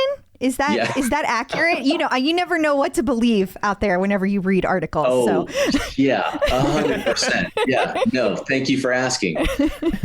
That is actually 100% true. So my wife and I, before we lived in Waco, we both went to Baylor. But then after Baylor, we traveled all around the world, really. We lived in Florida. We lived in Dallas. We lived in the Netherlands. We lived in Paris. We lived back in Dallas. And then we lived in Houston. And by the time we got to Houston, I was in medical sales, hated my life, decided to do something different. I'm giving you the quick version, but decided to do something different with my wife. And together we decided to go on a journey that we were just going to like totally take a 180 degree turn, and so I quit my job in medical sales, which was very comfortable, 6-figure kind of situation. And with her, we decided, okay, I'm going to quit that and I'm going to jump into the garage. I'm going to start building furniture and we're going to make this little company. She's going to focus on the home goods side. I'm going to focus on the furniture. And of course, everything didn't necessarily work out exactly how you would plan for it. But that was kind of the original idea. And then I would think that like you were not like, you know what, woodworking is my pathway to TV. No, that's the funny thing. Like I have to tell that to people. Oftentimes I have to say that, like, I do want y'all to understand there was never a thought of TV in my mind. Yeah. I mean, how could there be? You were just doing what you loved, right? Yeah. Yeah. Oh yeah. Yeah. I was doing what I loved. And I was also just trying to survive because I felt like my old life was killing me because I was waking up doing something that I hated. I totally get that. It's soul crushing when you hate your job. Yes. It's soul crushing. That's the words that I use. Soul crushing. That's it. I feel you. Yeah. So much. All I can think of is, and Crystal will know exactly where I'm going with this. There's a scene in the original Muppet movie where they pick up Gonzo hitchhiking on the side of the road, and he's like, "Where are you going?" And they're like, "We're going to Hollywood to break into movies. Where are you going?" And he's like, "I'm going to Bangladesh to break into movies." And they're like, but we're going to Hollywood. And he's like, "Well, sure, if you want to do it the easy way." That is awesome. I've never heard that. I probably saw it and just forgot about it. You'll learn about Tom through this conversation. Everything goes back to pop culture. Yeah. I love it. It's a tick. I can't help it. I understand that. Well, so anyway, so we decided to do that. And then along the way, Kelly decided that she wanted to go back and get her master's. She's this like the studious and really hyper intelligent one in our family. She just she's a student all the time, loves to learn and loves to listen and everything. And so she decides to go back and get her master's. Well, she looks all over the country and finds one back at Baylor at our alma mater. And I mean, we looked all over the country. She did, and so I was like, this will be perfect because wherever you apply, you'll get a full ride. And that's where we'll just go, oh, well, that's where we're going to move to. Cause we knew we didn't want to stay in Houston anymore. And so she sure enough, she got accepted to Baylor and they sent her an email saying, "You've been accepted on a full ride to the, master's degree program in American Studies, blah, blah, blah." Wow. And so we looked at each other and we're like, okay, well, I guess we're moving to Waco. And so I have to figure out what I'm going to do now because I know we're going to live in an apartment next to campus and I don't know, what I'm going to do. Well, my grandmother used to work for Jimmy Carter back in Atlanta. And I'm originally from Georgia. You can see my sweatshirt shirt here. Yeah. Nice. Georgia. National champs. Represent. And And so I'm originally from Georgia. My grandmother used to work for Jimmy Carter. And so I kind of had this thought, like, it was like she was inspiring me. She's long gone, been gone for over a decade at this point. But it was like she was telling me from the other side of the grave, like, go volunteer with Habitat for Humanity. Just do that, which makes no sense when you've quit your job. You have a little money in savings. Sure. You barely know how to make furniture. You know what I mean? Like your wife's getting your master's. Like we do have children we have to feed. Right. Kids are funny that way. Yeah. Yeah. And so I decided, all right, I'm going to go and volunteer with Habitat. So I do that. When we get to Waco, I start volunteering with Habitat like it's a full-time job. Every Monday through Friday, I just was there. Early on, we went to some friend's house that Kelly knew back in college. They still lived in Waco. And when we were eating dinner with them, they said, "Hey, what are you going to do, Clint?" And I was like, "Oh, I'm going to, I want to start a shop and build furniture. Right now I'm volunteering with Habitat." And they were like, "Oh, well, do you have a shop?" And I was like, "No." And they were like, "Well, you need to call this guy we know. He's a friend of ours, really wonderful guy. And I used to work for him," the husband was saying, and he was like, "He knows a lot of people in town and he's just really great. And his name is Chip Gaines." And I was like, "Oh, okay." So he gives me this guy, Chip Gaines' number, and I call him, leave him a message, and I don't hear back from him. A month later, 2 months later, 3 months later, I've long forgotten about the the phone call. And now we've lived in Waco for about 4 months. And my plan failed. Like volunteering doesn't pay well. I don't know if y'all knew this or not, but yeah, there's not a big check attached to it. So we've got no money. We've run out of money, and I'm just like, ugh, this was really stupid. Why did I do this? And so I call Kelly one day from my car. I'm sitting out in front of this abandoned house, just like crying. And she's like, you know what, let's go to the park. And I'm like, why? You know, I mean, like, I need to go get a job somewhere. This was really stupid. I don't know why I quit a 6-figure job in sales. This was dumb. And she's like, no, let's go to the park. And I'm like, is there a job fair at the park today that I don't know about? What's going on? So we go to this park and the kids play for a while. Then we get back in the car at just a random amount of time. Like we weren't like, let's go to the park for 30 minutes. Then we got to be back at home for this thing. No, it was just like, let's just go and we'll just leave whenever. So we leave the park after a random amount of time, get in the car, and the gas light comes on as soon as I turn it on. And I'm like, oh, great. We have no money and we need to go get gas. And so, you know, when that light comes on, you probably still have 30 to 50 miles, right? But I don't know, for whatever reason that day, I was like, I mean, hey, we're broke. So let's just, if we're even more broke than we think, let's figure it out now, not when we're let's fill it up. So at least you know you have gas to get where you need to get while you figure out the rest. So we go to this gas station and I'm sitting there, I put the pump in and I'm waiting for it to fill up, and Kelly's sitting next to me and the kids are in the back. We're all quiet. And this black truck, as we're waiting for the tank to fill up, this black truck pulls in front of me and parks right on the side of the same pump as me. And as it went by in front of our car, I looked on the side and it said Magnolia. And I was like, Kelly, isn't that the name of that company of that guy that I was trying to call and get a hold of, like Chip or something? And she was like, yeah. And I was like, you know, I'm a football guy. Let's throw a Hail Mary and see who comes down with the ball, you know, like who knows? Yes. And so I get out and I'm like, hey, my name's Clint, and I was looking for some guy named Chip, and I called you guys. I think he works for y'all. I'm not really sure, but I don't know. A friend gave me his number. I want to build furniture. And he stops me, and he's like, oh, I remember that phone call. And yeah, I'm Chip. And we just started talking right there at the gas station. And if you paid attention at all, you can tell that Chip likes to talk. What? Yeah.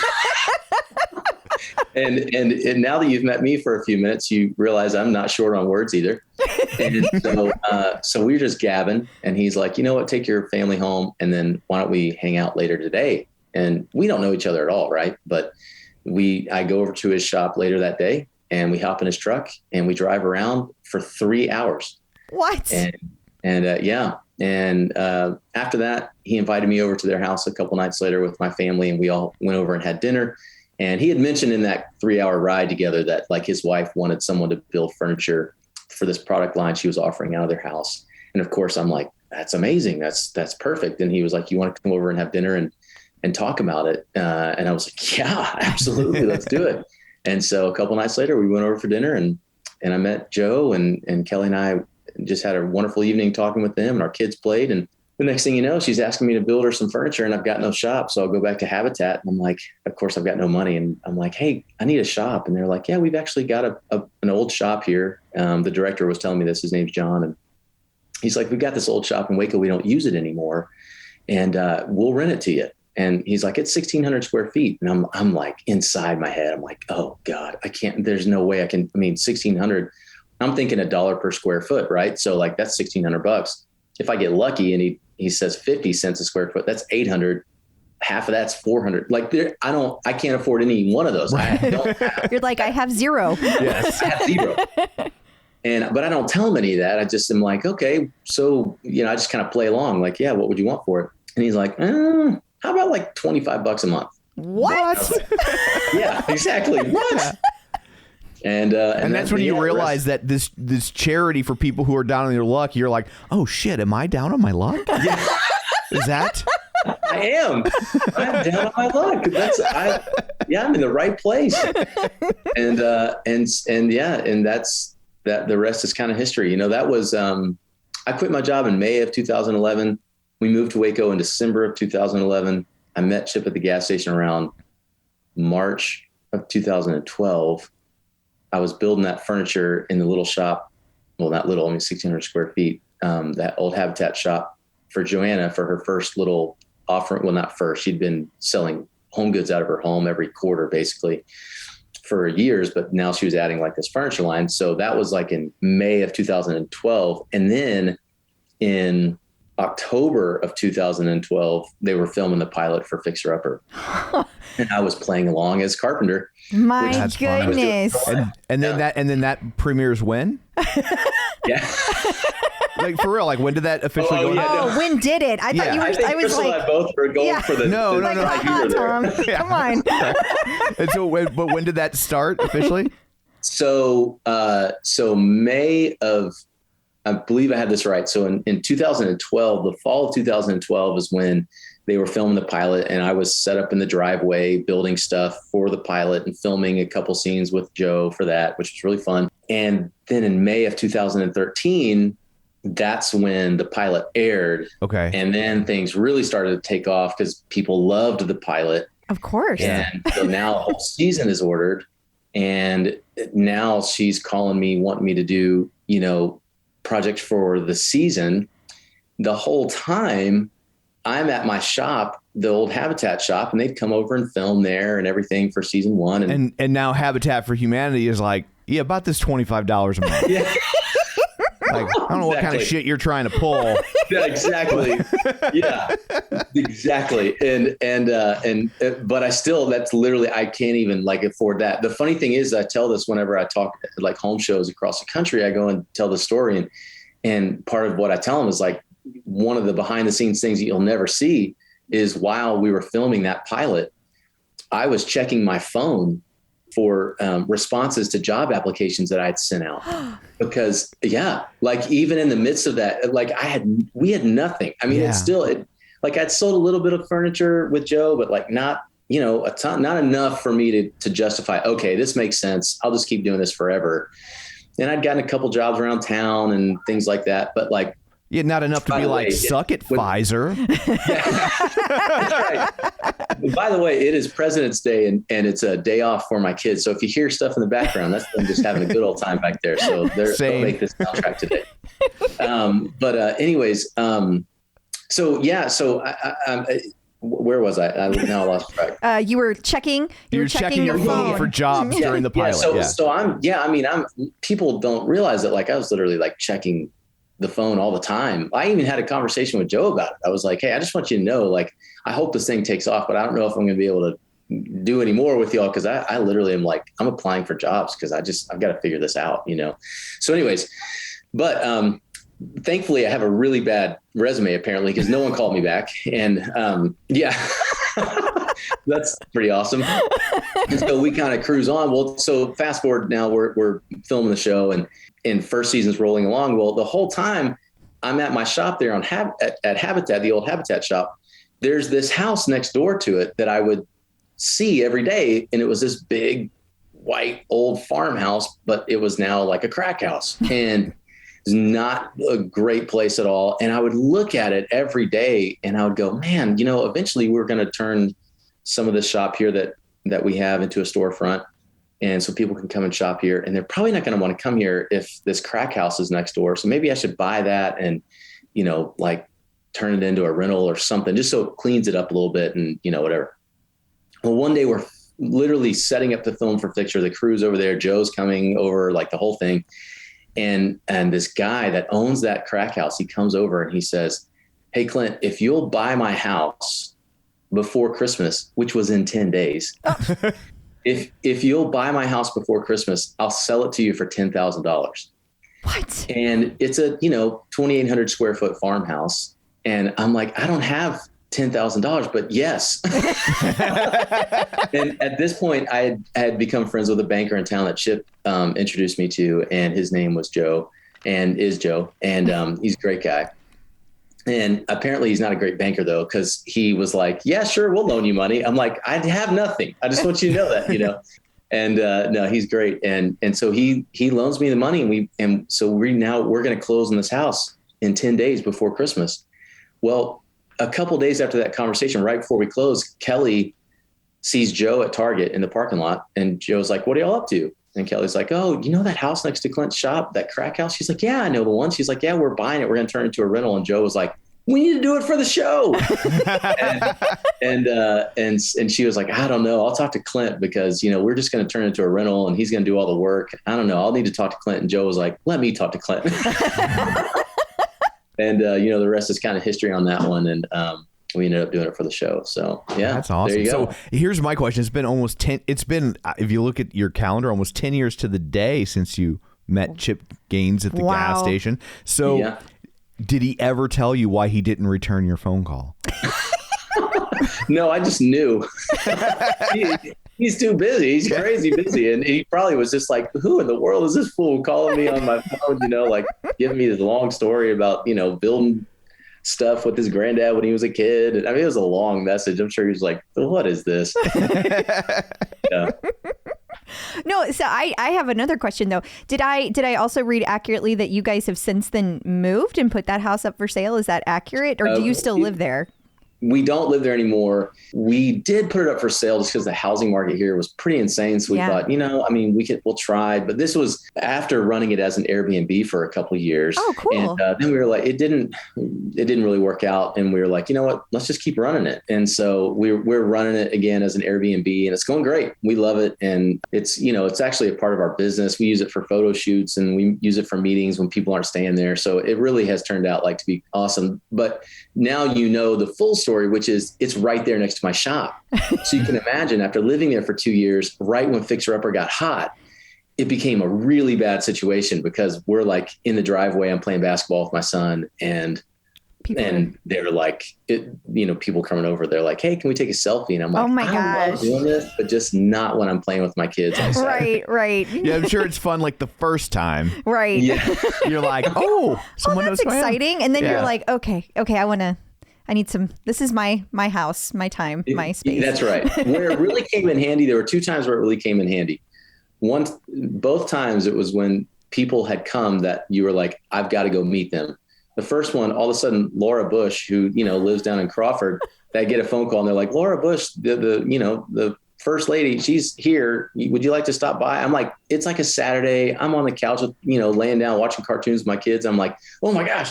I run over there. And then the other time was Susie Orman all of a sudden flew in on a private plane, and they were like, hey, do you know Susie Orman? And I was like, yes, I know Susie Orman, of course.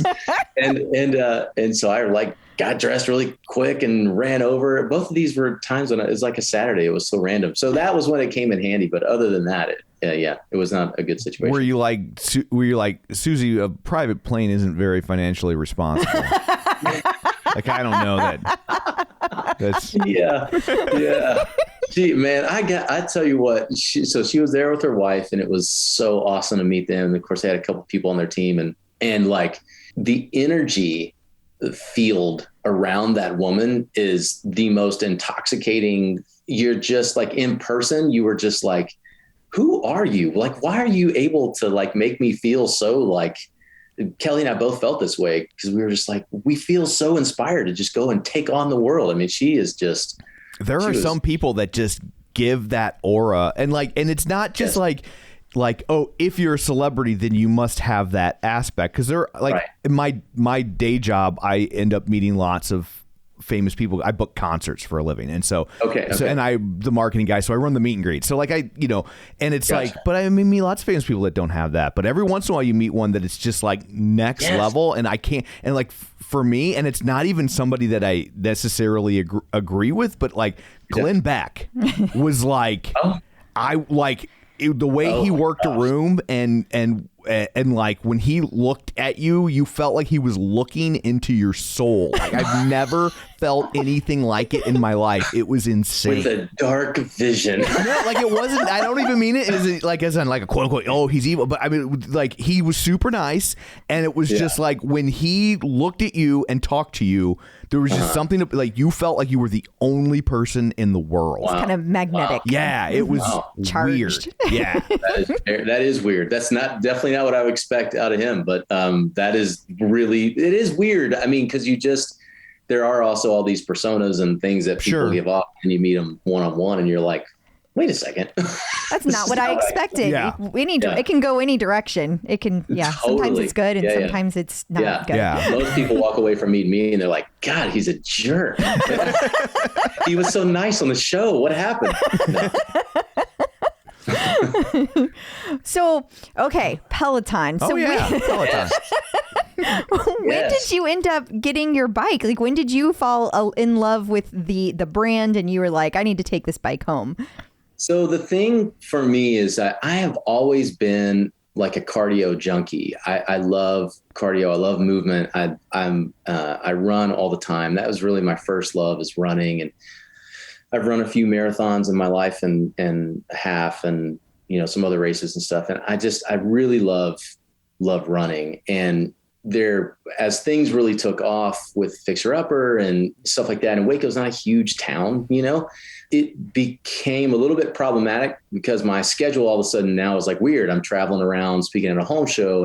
And sometimes my schedule is like, I need to work out at 11 o'clock in the morning and on a Tuesday or something. And which feels weird because I've got a shop and I've got people working there, but then it's like, I've got stuff going on all through the night, or I'm about to head out and travel for my show or whatever. Anyway, so it life kind of got weird. And then I was also getting noticed around town. And so running at in the middle of the day was not great. If I could get up super early, then that was great. But in the middle of the day, it was a little bit weird. People be stopping you for selfies and no, totally. And so I was kind of like, what do I do? And because we live in Waco, we don't live out. So it's kind of like, what do I do here? And I don't want to get a treadmill because I use a treadmill when I have to, when I travel, and I go to cold places all the time with my new show. And so I use a treadmill that way, but I was like, I need something else. And I would ride my bike. I've been riding a road bike for years, all the way since college. I love doing that as well. When we lived in Paris, I took my road bike with me and I read it all around Paris. And I just, love riding a bike. Wow. I started hearing about this thing called Peloton and I was like, this seems really cool. This is different, and of course, every garage sale has a stationary bike. Right. So every single one of us, I'm sure, at least our age, because we all went over to our grandparents' house and they had one in the basement and you played on it as a kid and it was just sitting there. No one ever used it. And so we have that stigma in our minds of is this just another thing that I'm going to buy? And then it's, I'm like, no, I don't think so. But I hear more about it and I'm like, I don't know. And I start telling Kelly, I was like, Kelly, I think this could be pretty cool. I think I might really like it. And it would give me a way to work out at weird hours and not feel like I'm, running around town, and people seeing me and everything, and it could really, it could meet my schedule and the whole thing. So Kelly and I go on a weekend trip to Dallas. And we stay at some hotel and it was a pretty nice hotel. And I went down to work out and it was really cold. And I was like, okay, I'm not going to run outside. I'm just going to go run on a treadmill. And I go down and they had a Peloton. Oh yeah. And I was like, okay, I think I'm going to give this a shot. And you were in pharmaceutical sales, the first one's free. Well, he was in medical sales. I don't think so. That's exactly right. That's exactly right. It's a little taste. And so I jumped on with good old Alex Toussaint. Oh, that was your first ride? Oh, wow. I'm almost positive if I recall back, because I don't think I had set up my account. I think it was just a guest ride. And so I did one with Alex and I was like, okay, this is happening. I've got to get one of these. I went up to our room in the hotel and I was like, Kelly, that was so fun. It was amazing. I don't ride my road bike as much around town because Waco's not perfect for that kind of thing. And, I don't want to get hit by a car. I've had a couple friends get hit by cars. Totally. It's scary out there. Yeah. And that's not a good thing. And so I was like, I want to do this. And so I didn't get it immediately because, they're not cheap, right, obviously.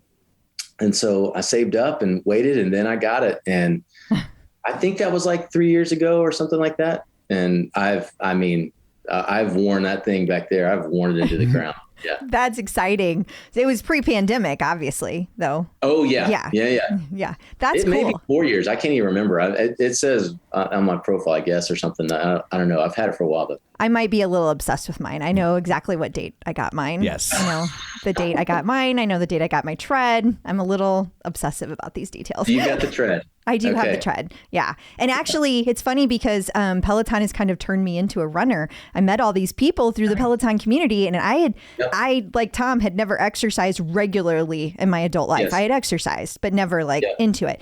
But Peloton just got me so hooked on having fun in my workouts. And then I started meeting all these people who were like participating in Ironmans and triathlon, other kinds of triathlons and marathons. And so they kind of just encouraged me to do things. And so I somehow ended up participating in a relay half Ironman in Atlantic City, running a half marathon for my first event ever. Like I go from never having done anything to then participating in a relay at a half Ironman in Atlantic City, which was a blast. But I really learned to love to run, and I wouldn't do it if I didn't have a treadmill, because we live in St. Louis, Missouri, and we have a lot of hills around our house, and also the weather is not exactly conducive all the time. It's either boiling hot or freezing cold, and it's icy. I know. I worked many summers in Missouri, and that's where I started riding a bike. And I know it's very humid and hot. Humid. I always say it's sometimes you walk outside and it's like being in a mouth, but not in a good way. There you go. Yeah. He's like, I have no follow up to that. That was it.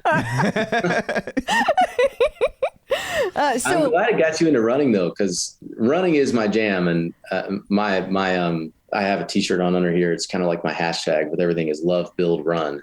And nice. For life, love, build, run, and so that's my Peloton name as well.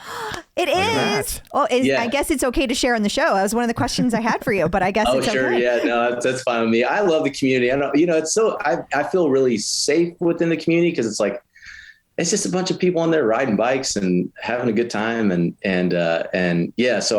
So run is in my name, because really that is my first love. I love running, but I ride that. I'm now riding the bike as much as I run easily. Yeah. Wow. Now, do you know how many bike rides you've done since you got your bike? Yeah. Oh, I'm over 700. Nice. Yeah. Very nice. Yeah. I don't understand the people that are like 6,000. I don't like, what do you do? Okay, so way back when we started the podcast in 2017, we interviewed. God, it was a while in, like 2018. We interviewed Laura Pug. She is the first person in the entire community to reach 1,000 rides. And at the time, that was just like, it felt insurmountable. But you have to know, through the history of Peloton, back then, they only produced 45-minute rides. There were no 20-minute rides. There were no warm-ups. There were no cool downs. It was 45-minute rides. That was it. So she 1,040. Good. Yes. Yeah. I thought you were going to say she racked them up because she did 20. No.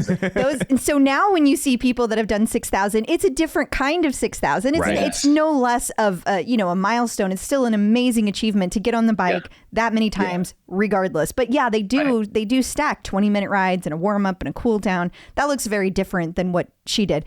She still has one of the top counts like across Peloton, but it's different now. So she was one of the OGs. She was one of the people that bought. Because I was going to say, like, most of my rides are 45 minutes or 30.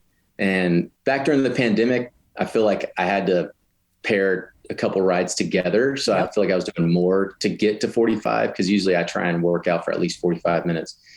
And so like if I just do a 30-minute ride, it's probably because I'm then going to go out and run 2 miles to like do a little cross training. Yeah.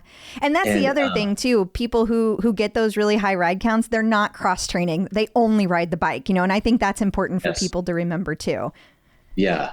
If I were to do that, I would have like opposite Popeye situation. You know what I mean? Like, I do.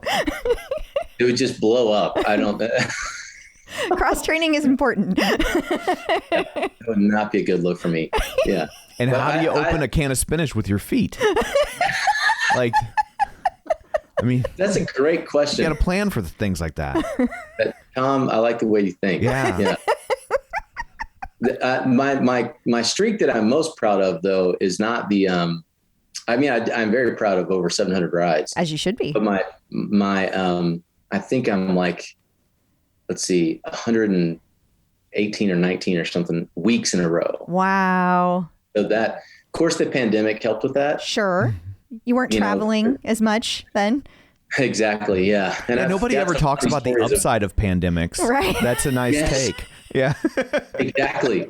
And I definitely have some like funny stories along the way of like, traveling and needing to find a Peloton and finding one and getting in a quick ride, like right on the last day of the week, just because I kind of became obsessed with this. Like I'm getting close to 100 weeks in a row. Like I want to get there. And then I got to 100 and I was like, wait, 104 would be 2 years. Now you're going for 3. Yeah. So now I'm continuing it on and I'm having a blast yet, but I love it. I love them all. I love the instructors. I love just the whole community. I know there's all this stuff in the news right now about like, is it going to get bought and blah, blah. And I'm just like, look, as long as this thing keeps turning and my instructors are still on the screen, like, I don't care, just because that's what it is for me. I mean, it's this amazing community, high-fiving, it's a blast. And, we talk about that all the time because obviously with what we do, we talked a lot about all the corporate machinations at play. Yeah. But, we did try to make the larger point that like, that's not most people's relationship with Peloton. Most people's relationship with Peloton is I get on my bike or my tread and I do my class and I like my instructors and that's all I really care about. Like that's, I said on a previous episode, people aren't, if you offer them Coke or Pepsi, they're not like, well, what did Coke close at yesterday on the Dow? Like that's, I need some more details. Yeah. Some more info before right. As long as I crack that top and it tastes like Coke, I don't really care. There you go. Yeah. Exactly. And speaking of, do you have a favorite instructor? Now that's a tough one. Because I have a lot. Let's start with an easier one. Do you have a favorite child? Yeah. Exactly. Yeah. Well, I started with Alex. Right. And by the way, huge props to him for his NBA. That was cool. The All-Star game. I was like, that is so awesome. Did you watch the whole game? No, I didn't even know. I have 3 kids. We're running around and like, I hear I didn't even realize it was on. And all of a sudden I get on and it was like, he won. And I remembered he was doing it. And I just, got busy with our life and everything we're doing. And saw that he won MVP. And I had taken I think I either took a ride or he said something on Instagram or something where he was like, oh, y'all just watch. I mean, like in his way, like he's just, he's sure of himself and everything, but he's not being like braggadocious or anything. I don't think he just was like, no, I'm going to go out there and make it. I'm going to do it. And then he did. I goes out and gets MVP. I was like, yes, I was so excited. But I really love Alex a lot. So my main instructors over the years have been Alex and Allie and Emma and Dennis and Ben and Robin and Hannah Frankson. That I've done that. Now I'm starting to branch out even more. I finally doing like the Power Zone situation. It took me forever. It took me over 700 rides to finally even realize that you could turn on the Power Zone bar. I didn't know what it was. Like, oh, okay, that's cool. And I did. They're really good. Most of them are really good about connecting with you on Instagram. And so I reached out to. I've just made a couple comments to a few of them. And one time I wrote Emma Lovewell and I was like, hey, something she said was like really funny. And I saw this, I like DM'd her on Instagram and she was like, hey, my partner and I, we took some inspiration from you and we're building. And I was like, wait, you know who I am? And I literally I walked out the door. I was like, Kelly, Emma Lovewell knows who I am. A Peloton instructor knows who I am. Oh my God, he's one of us, Tom. He's one of us. I love it. Oh, he's one of you. I'm so thrilled. And but she was the kindest person, and we ended up getting to go out to dinner with Kelly and I and her and Dave. We got to go to dinner when we were in New York City this past summer, and because we just connected a few times, and they were just great. So So I Emma for sure is, one of my favorites because, I consider her a friend. And right now I'm doing the Crush Your Core thing. And I wrote her on Instagram and I said, I'm going to do this, but I hate you when I do it because it just hurts so much. Right. Right. Yes. I just want you to know, you make me really mad every class. So are you doing Crush Your Core 1 or 2? Oh, I'm sorry. Yeah, I'm doing 2. Just curious. Crush Your Core 2. Yeah. And which are great for me when I travel because I'm traveling all the time for my show. So those are like great for me to knock out in my room, or the boxing classes, or the cardio, classes you can do just right there in your room if there's not really a good gym situation or not one at all. And there's ice on the ground because I'm up in Connecticut or whatever, and it's, snowing everywhere. So it really has changed my life for being able to, I can get what I need workout wise anywhere I am, no matter what. And that really is like incredible. Yeah. That's really cool. Yeah, absolutely. So do you have any advice for people who are just now entering the world of Peloton? Gosh, well, first of all, do it. If you're thinking about entering the world of Peloton, I would say do it in a heartbeat. I mean, if you can scrape together the coins and make it happen, do it. I've never been on the treadmill. I am sure it's amazing. So if that's what you're thinking, go do that. I am most excited because I keep hearing about the rowing machine and I'm chomping at the bit. Like that's May 13th. Is it May 13th? Mm-hmm. That's the day it will be announced. That is the day it will officially be announced. Okay. But not necessarily hitting the market at that point. No. Correct. That'll just be the day it's announced. And that'll be homecoming, which will be virtual. So. Right. Mm-hmm. Okay. Well, I'm super excited about that. But yeah, I would just, the thing that everybody was so afraid of was, well, the announcers, they might call you out. You've heard that at that. And I'm like, they don't do that. Right. There was more of that when people were in the classes with them. Yeah. And I always got a kick out of that. Me too. Because Robin, she's not having it. No. There were times when I would just start laughing because somebody would like be doing something different or whatever. And she's like, no, not today. I am not the one. I am not. You get back in the saddle or whatever.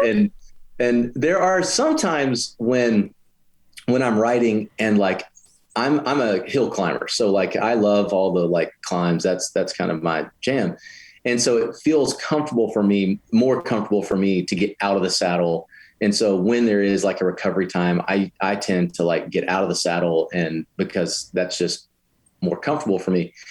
And there's a couple times where I've gotten exhausted. I've just been in the saddle way too long, and I'll get out, and I just happen to match up with the instructor right when they say, don't even get out of that saddle. And I'm like, Dad, damn it. Like, how did you know? And, but they're not calling me out directly. They're just, whatever. So, but I have never seen anybody get called. Don't worry about that at all. It's not intimidating. And also try every class, because I'm a creature of habit, and I started doing like the same classes over and over and over again. And later in my Peloton life here, 700 rides later, I'm really starting to try the different things. And I remember when I finally did Tabata, that was like, I was like, oh, this was great. And then HIIT classes, when I finally started doing HIIT, I love them. And then the Power Zone, class, so as I branched out and try new instructors, you're going to find somebody that you just, for lack of better terms, like fall in love with, like you're just like, I just love Alex. He's just great. Or Dennis, whether it's long hair or short hair Dennis, I don't care. I just love him. It's like BJ Honeycutt with mustache or without mustache, right? You're trying to. You pay enough attention to the community that that was a thing, though. And I love that. Because that was a whole thing when Dennis cut his hair. Like, wow. Because he had that whole his hair was long as mine. Well, who was that guy? Not Lawless, that's the soccer player, but there was an old show called Renegade, and he was also like in Grease too, I think. But there was this show called Renegade, and this guy he was a bounty hunter, and he rode around on this motorcycle. Yeah, it's God, I know who you're talking about. Super attractive guy and everything. Adrian Zemed. Is that no? That's Grease too. I'm going to have to look this up now. A whole podcast episode about Grease 2. Like I sat through that. Y'all probably have a podcast about Grease or something. Yeah. Not yet. You want a weird piece of Grease trivia real quick? He's all no, but okay. So when they made Grease 2, they were going to make more. That was the plan. And so they already had scripts in the works for Grease 3 and 4. And then Grease 2 came out and was awful. Nobody wanted to make it. So the script for Grease 3 went in a drawer. And like 15 years later, they pulled it back out and they retooled it. And that script became High School Musical. True story. No way. Yeah. Really? Yes. Yeah, I did not see that. Yes, but Adrian Zemed is the guy with the long hair from Grease. Oh, okay. No, it's Lorenzo Lamas. Lamas. Okay. I thought that name because you said the motorcycle, and I was thinking. Yes. Yeah. Like you said, he's an attractive guy. He stuck around in my brain. I remember. I said Alexi Lawless. Yeah. So the first time I saw, please, I'm pulling up look, right here. He's right there in the middle. Doesn't I see him. Give off long hair dentist vibes? Yes, totally. Yeah, 100%. And so when he cut it, I was like, "Ooh, that's big time." That was dramatic there, Dennis. But you know what? What I love about like the instructors is like there'll be times when I'm like in different moods, or maybe I start to go like, you know what, my form is struggling a little bit, and so I'll like take a dentist ride because I feel like Dennis is really like strong on form, and he's very like, hey, this is, do this, your shoulders, back, hips, whatever. And if I get a little lazy there, then I'll do that. If I really want to get kicked in the butt, I'll ride with Robin, or like Kendall. Good grief. It's some of the hardest rides. She's like a little thing of dynamite. Yes. It's like, she's crazy. She will like really wear you out. But there's just like different things as you get to know the instructors. And that's the other thing for me that like, I'm a huge fan. There's really no other way to say it. I just am a huge fan. I love it. I love all of it. And I just am so thankful that they even, came up with the idea, because it has truly changed my life, the way that I'm able to live my life, because I just have this opportunity to do something like I love to sweat. I'm really able to like pour into it. I can compete. I love the leaderboard. I have a goal in mind of like, I want to be in the top this percentage, of the ride, or I want to reach this output. And I started doing the little, like, what is it where you ride? Like, what is that called? They started it, not the like here now riders, but the encore sessions, like live sessions. Okay. Yeah. So like you have like a small refreshed leaderboard. Yep. So I did that for a while, but then I kind of miss like riding with so many people. So I don't do that anymore, but it's still like, for me, is either way, it was just kind of like competing, and I mean, I see like 70-year-old guy and he's right there with me. I'm like, no, sir. or worse, a 20-year-old guy. And we're right there. And I'm like 44, Dad. And I'm like, no, you're not messing. No, Dad is going to show you on this one. Well, you're the 70-year-old in that equation. Like, to him. Dang it, Tom. Over the age of 40, we're all ancient. Yes, that's how that works. To the kids. That way. I do have to point out, Lorenzo Lamas was in Grease. He had a small role in Grease, but not Grease 2. Okay. Not Grease 2. Yes. Okay. So. Okay. I knew that name was not it when you said it. I was like, no, that's not the one. Yeah. Thank you for clearing that up. He had to. Yes. He had to. That's part of the because that's kind of my thing, is I know the pop culture stuff. So like people would be like, I looked it up on IMDb. So. And then Tom would be like, don't at me. Don't at me. Yes.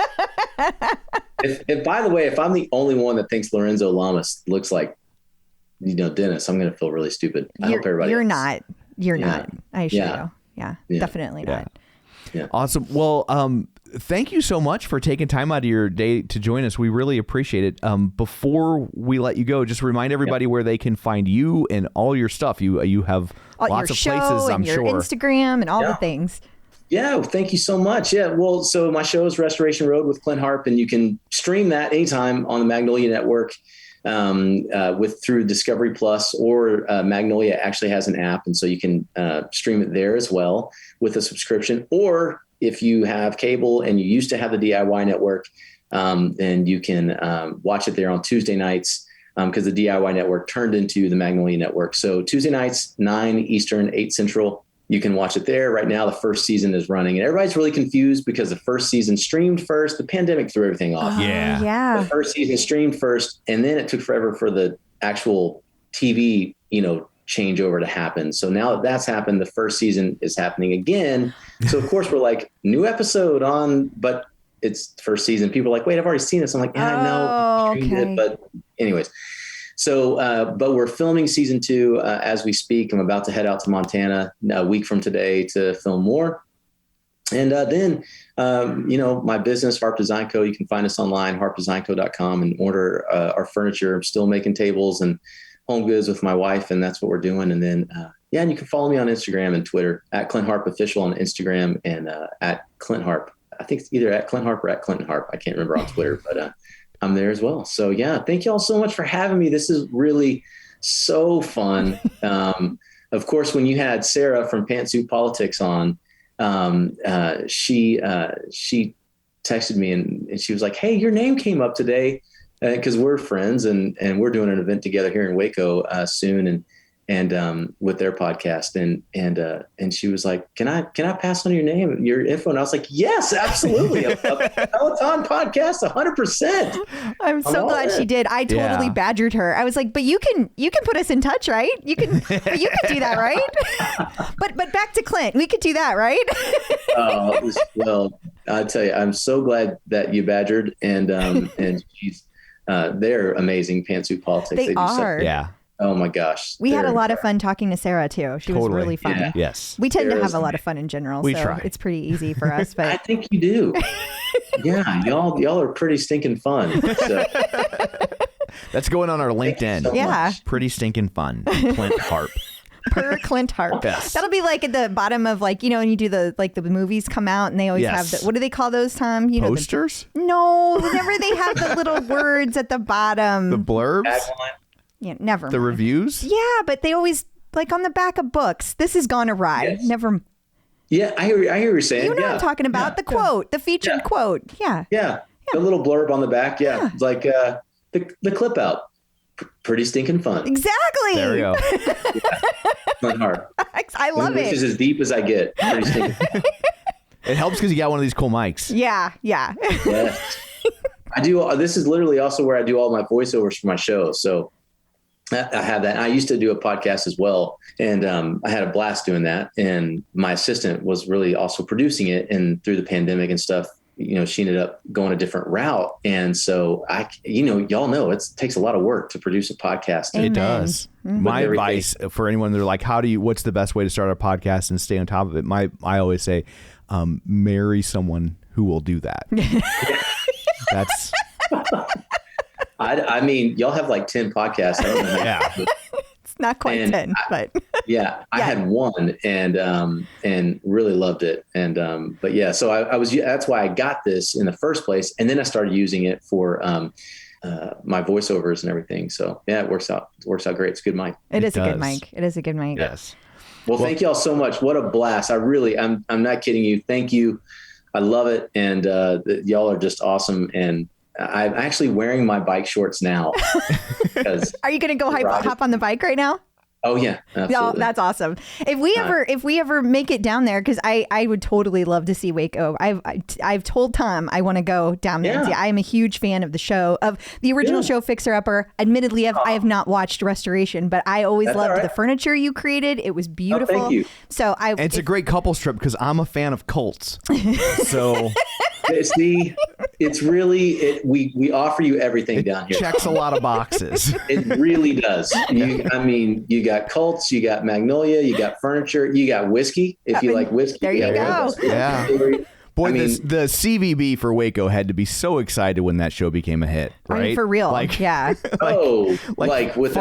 Finally something besides David Koresh to associate with our town. Yes. That is thankfully a sad, but a thing in the past, and we're moving on. And it has totally changed the makeup and the opinions of Waco, and the real estate. It really is a cool town. Yeah, it seems it does seem like it. It does. Yeah. Well, by the way, also, I'm sorry, I know we're trying to wrap up. You're fine. but there is a connection with John Foley in Waco. What? Okay, yeah. tell this. I don't know it. That's why I'm asking y'all. I thought y'all would know. You have to tell me. I'm like almost positive. You'll have to tell me that and shoot me an email and let me know what you find. But I'm almost positive like he either lived here or around here at some point in his life. I could be totally wrong on that, but I feel pretty sure that there is some connection there. Yeah. Okay. Well, if anyone can figure it out, it's this one. Yeah, I can. Let me do some digging. So if you get a random email, then it just says John Foley, you'll know. yeah, exactly. And if I'm wrong, just cut this out. Okay.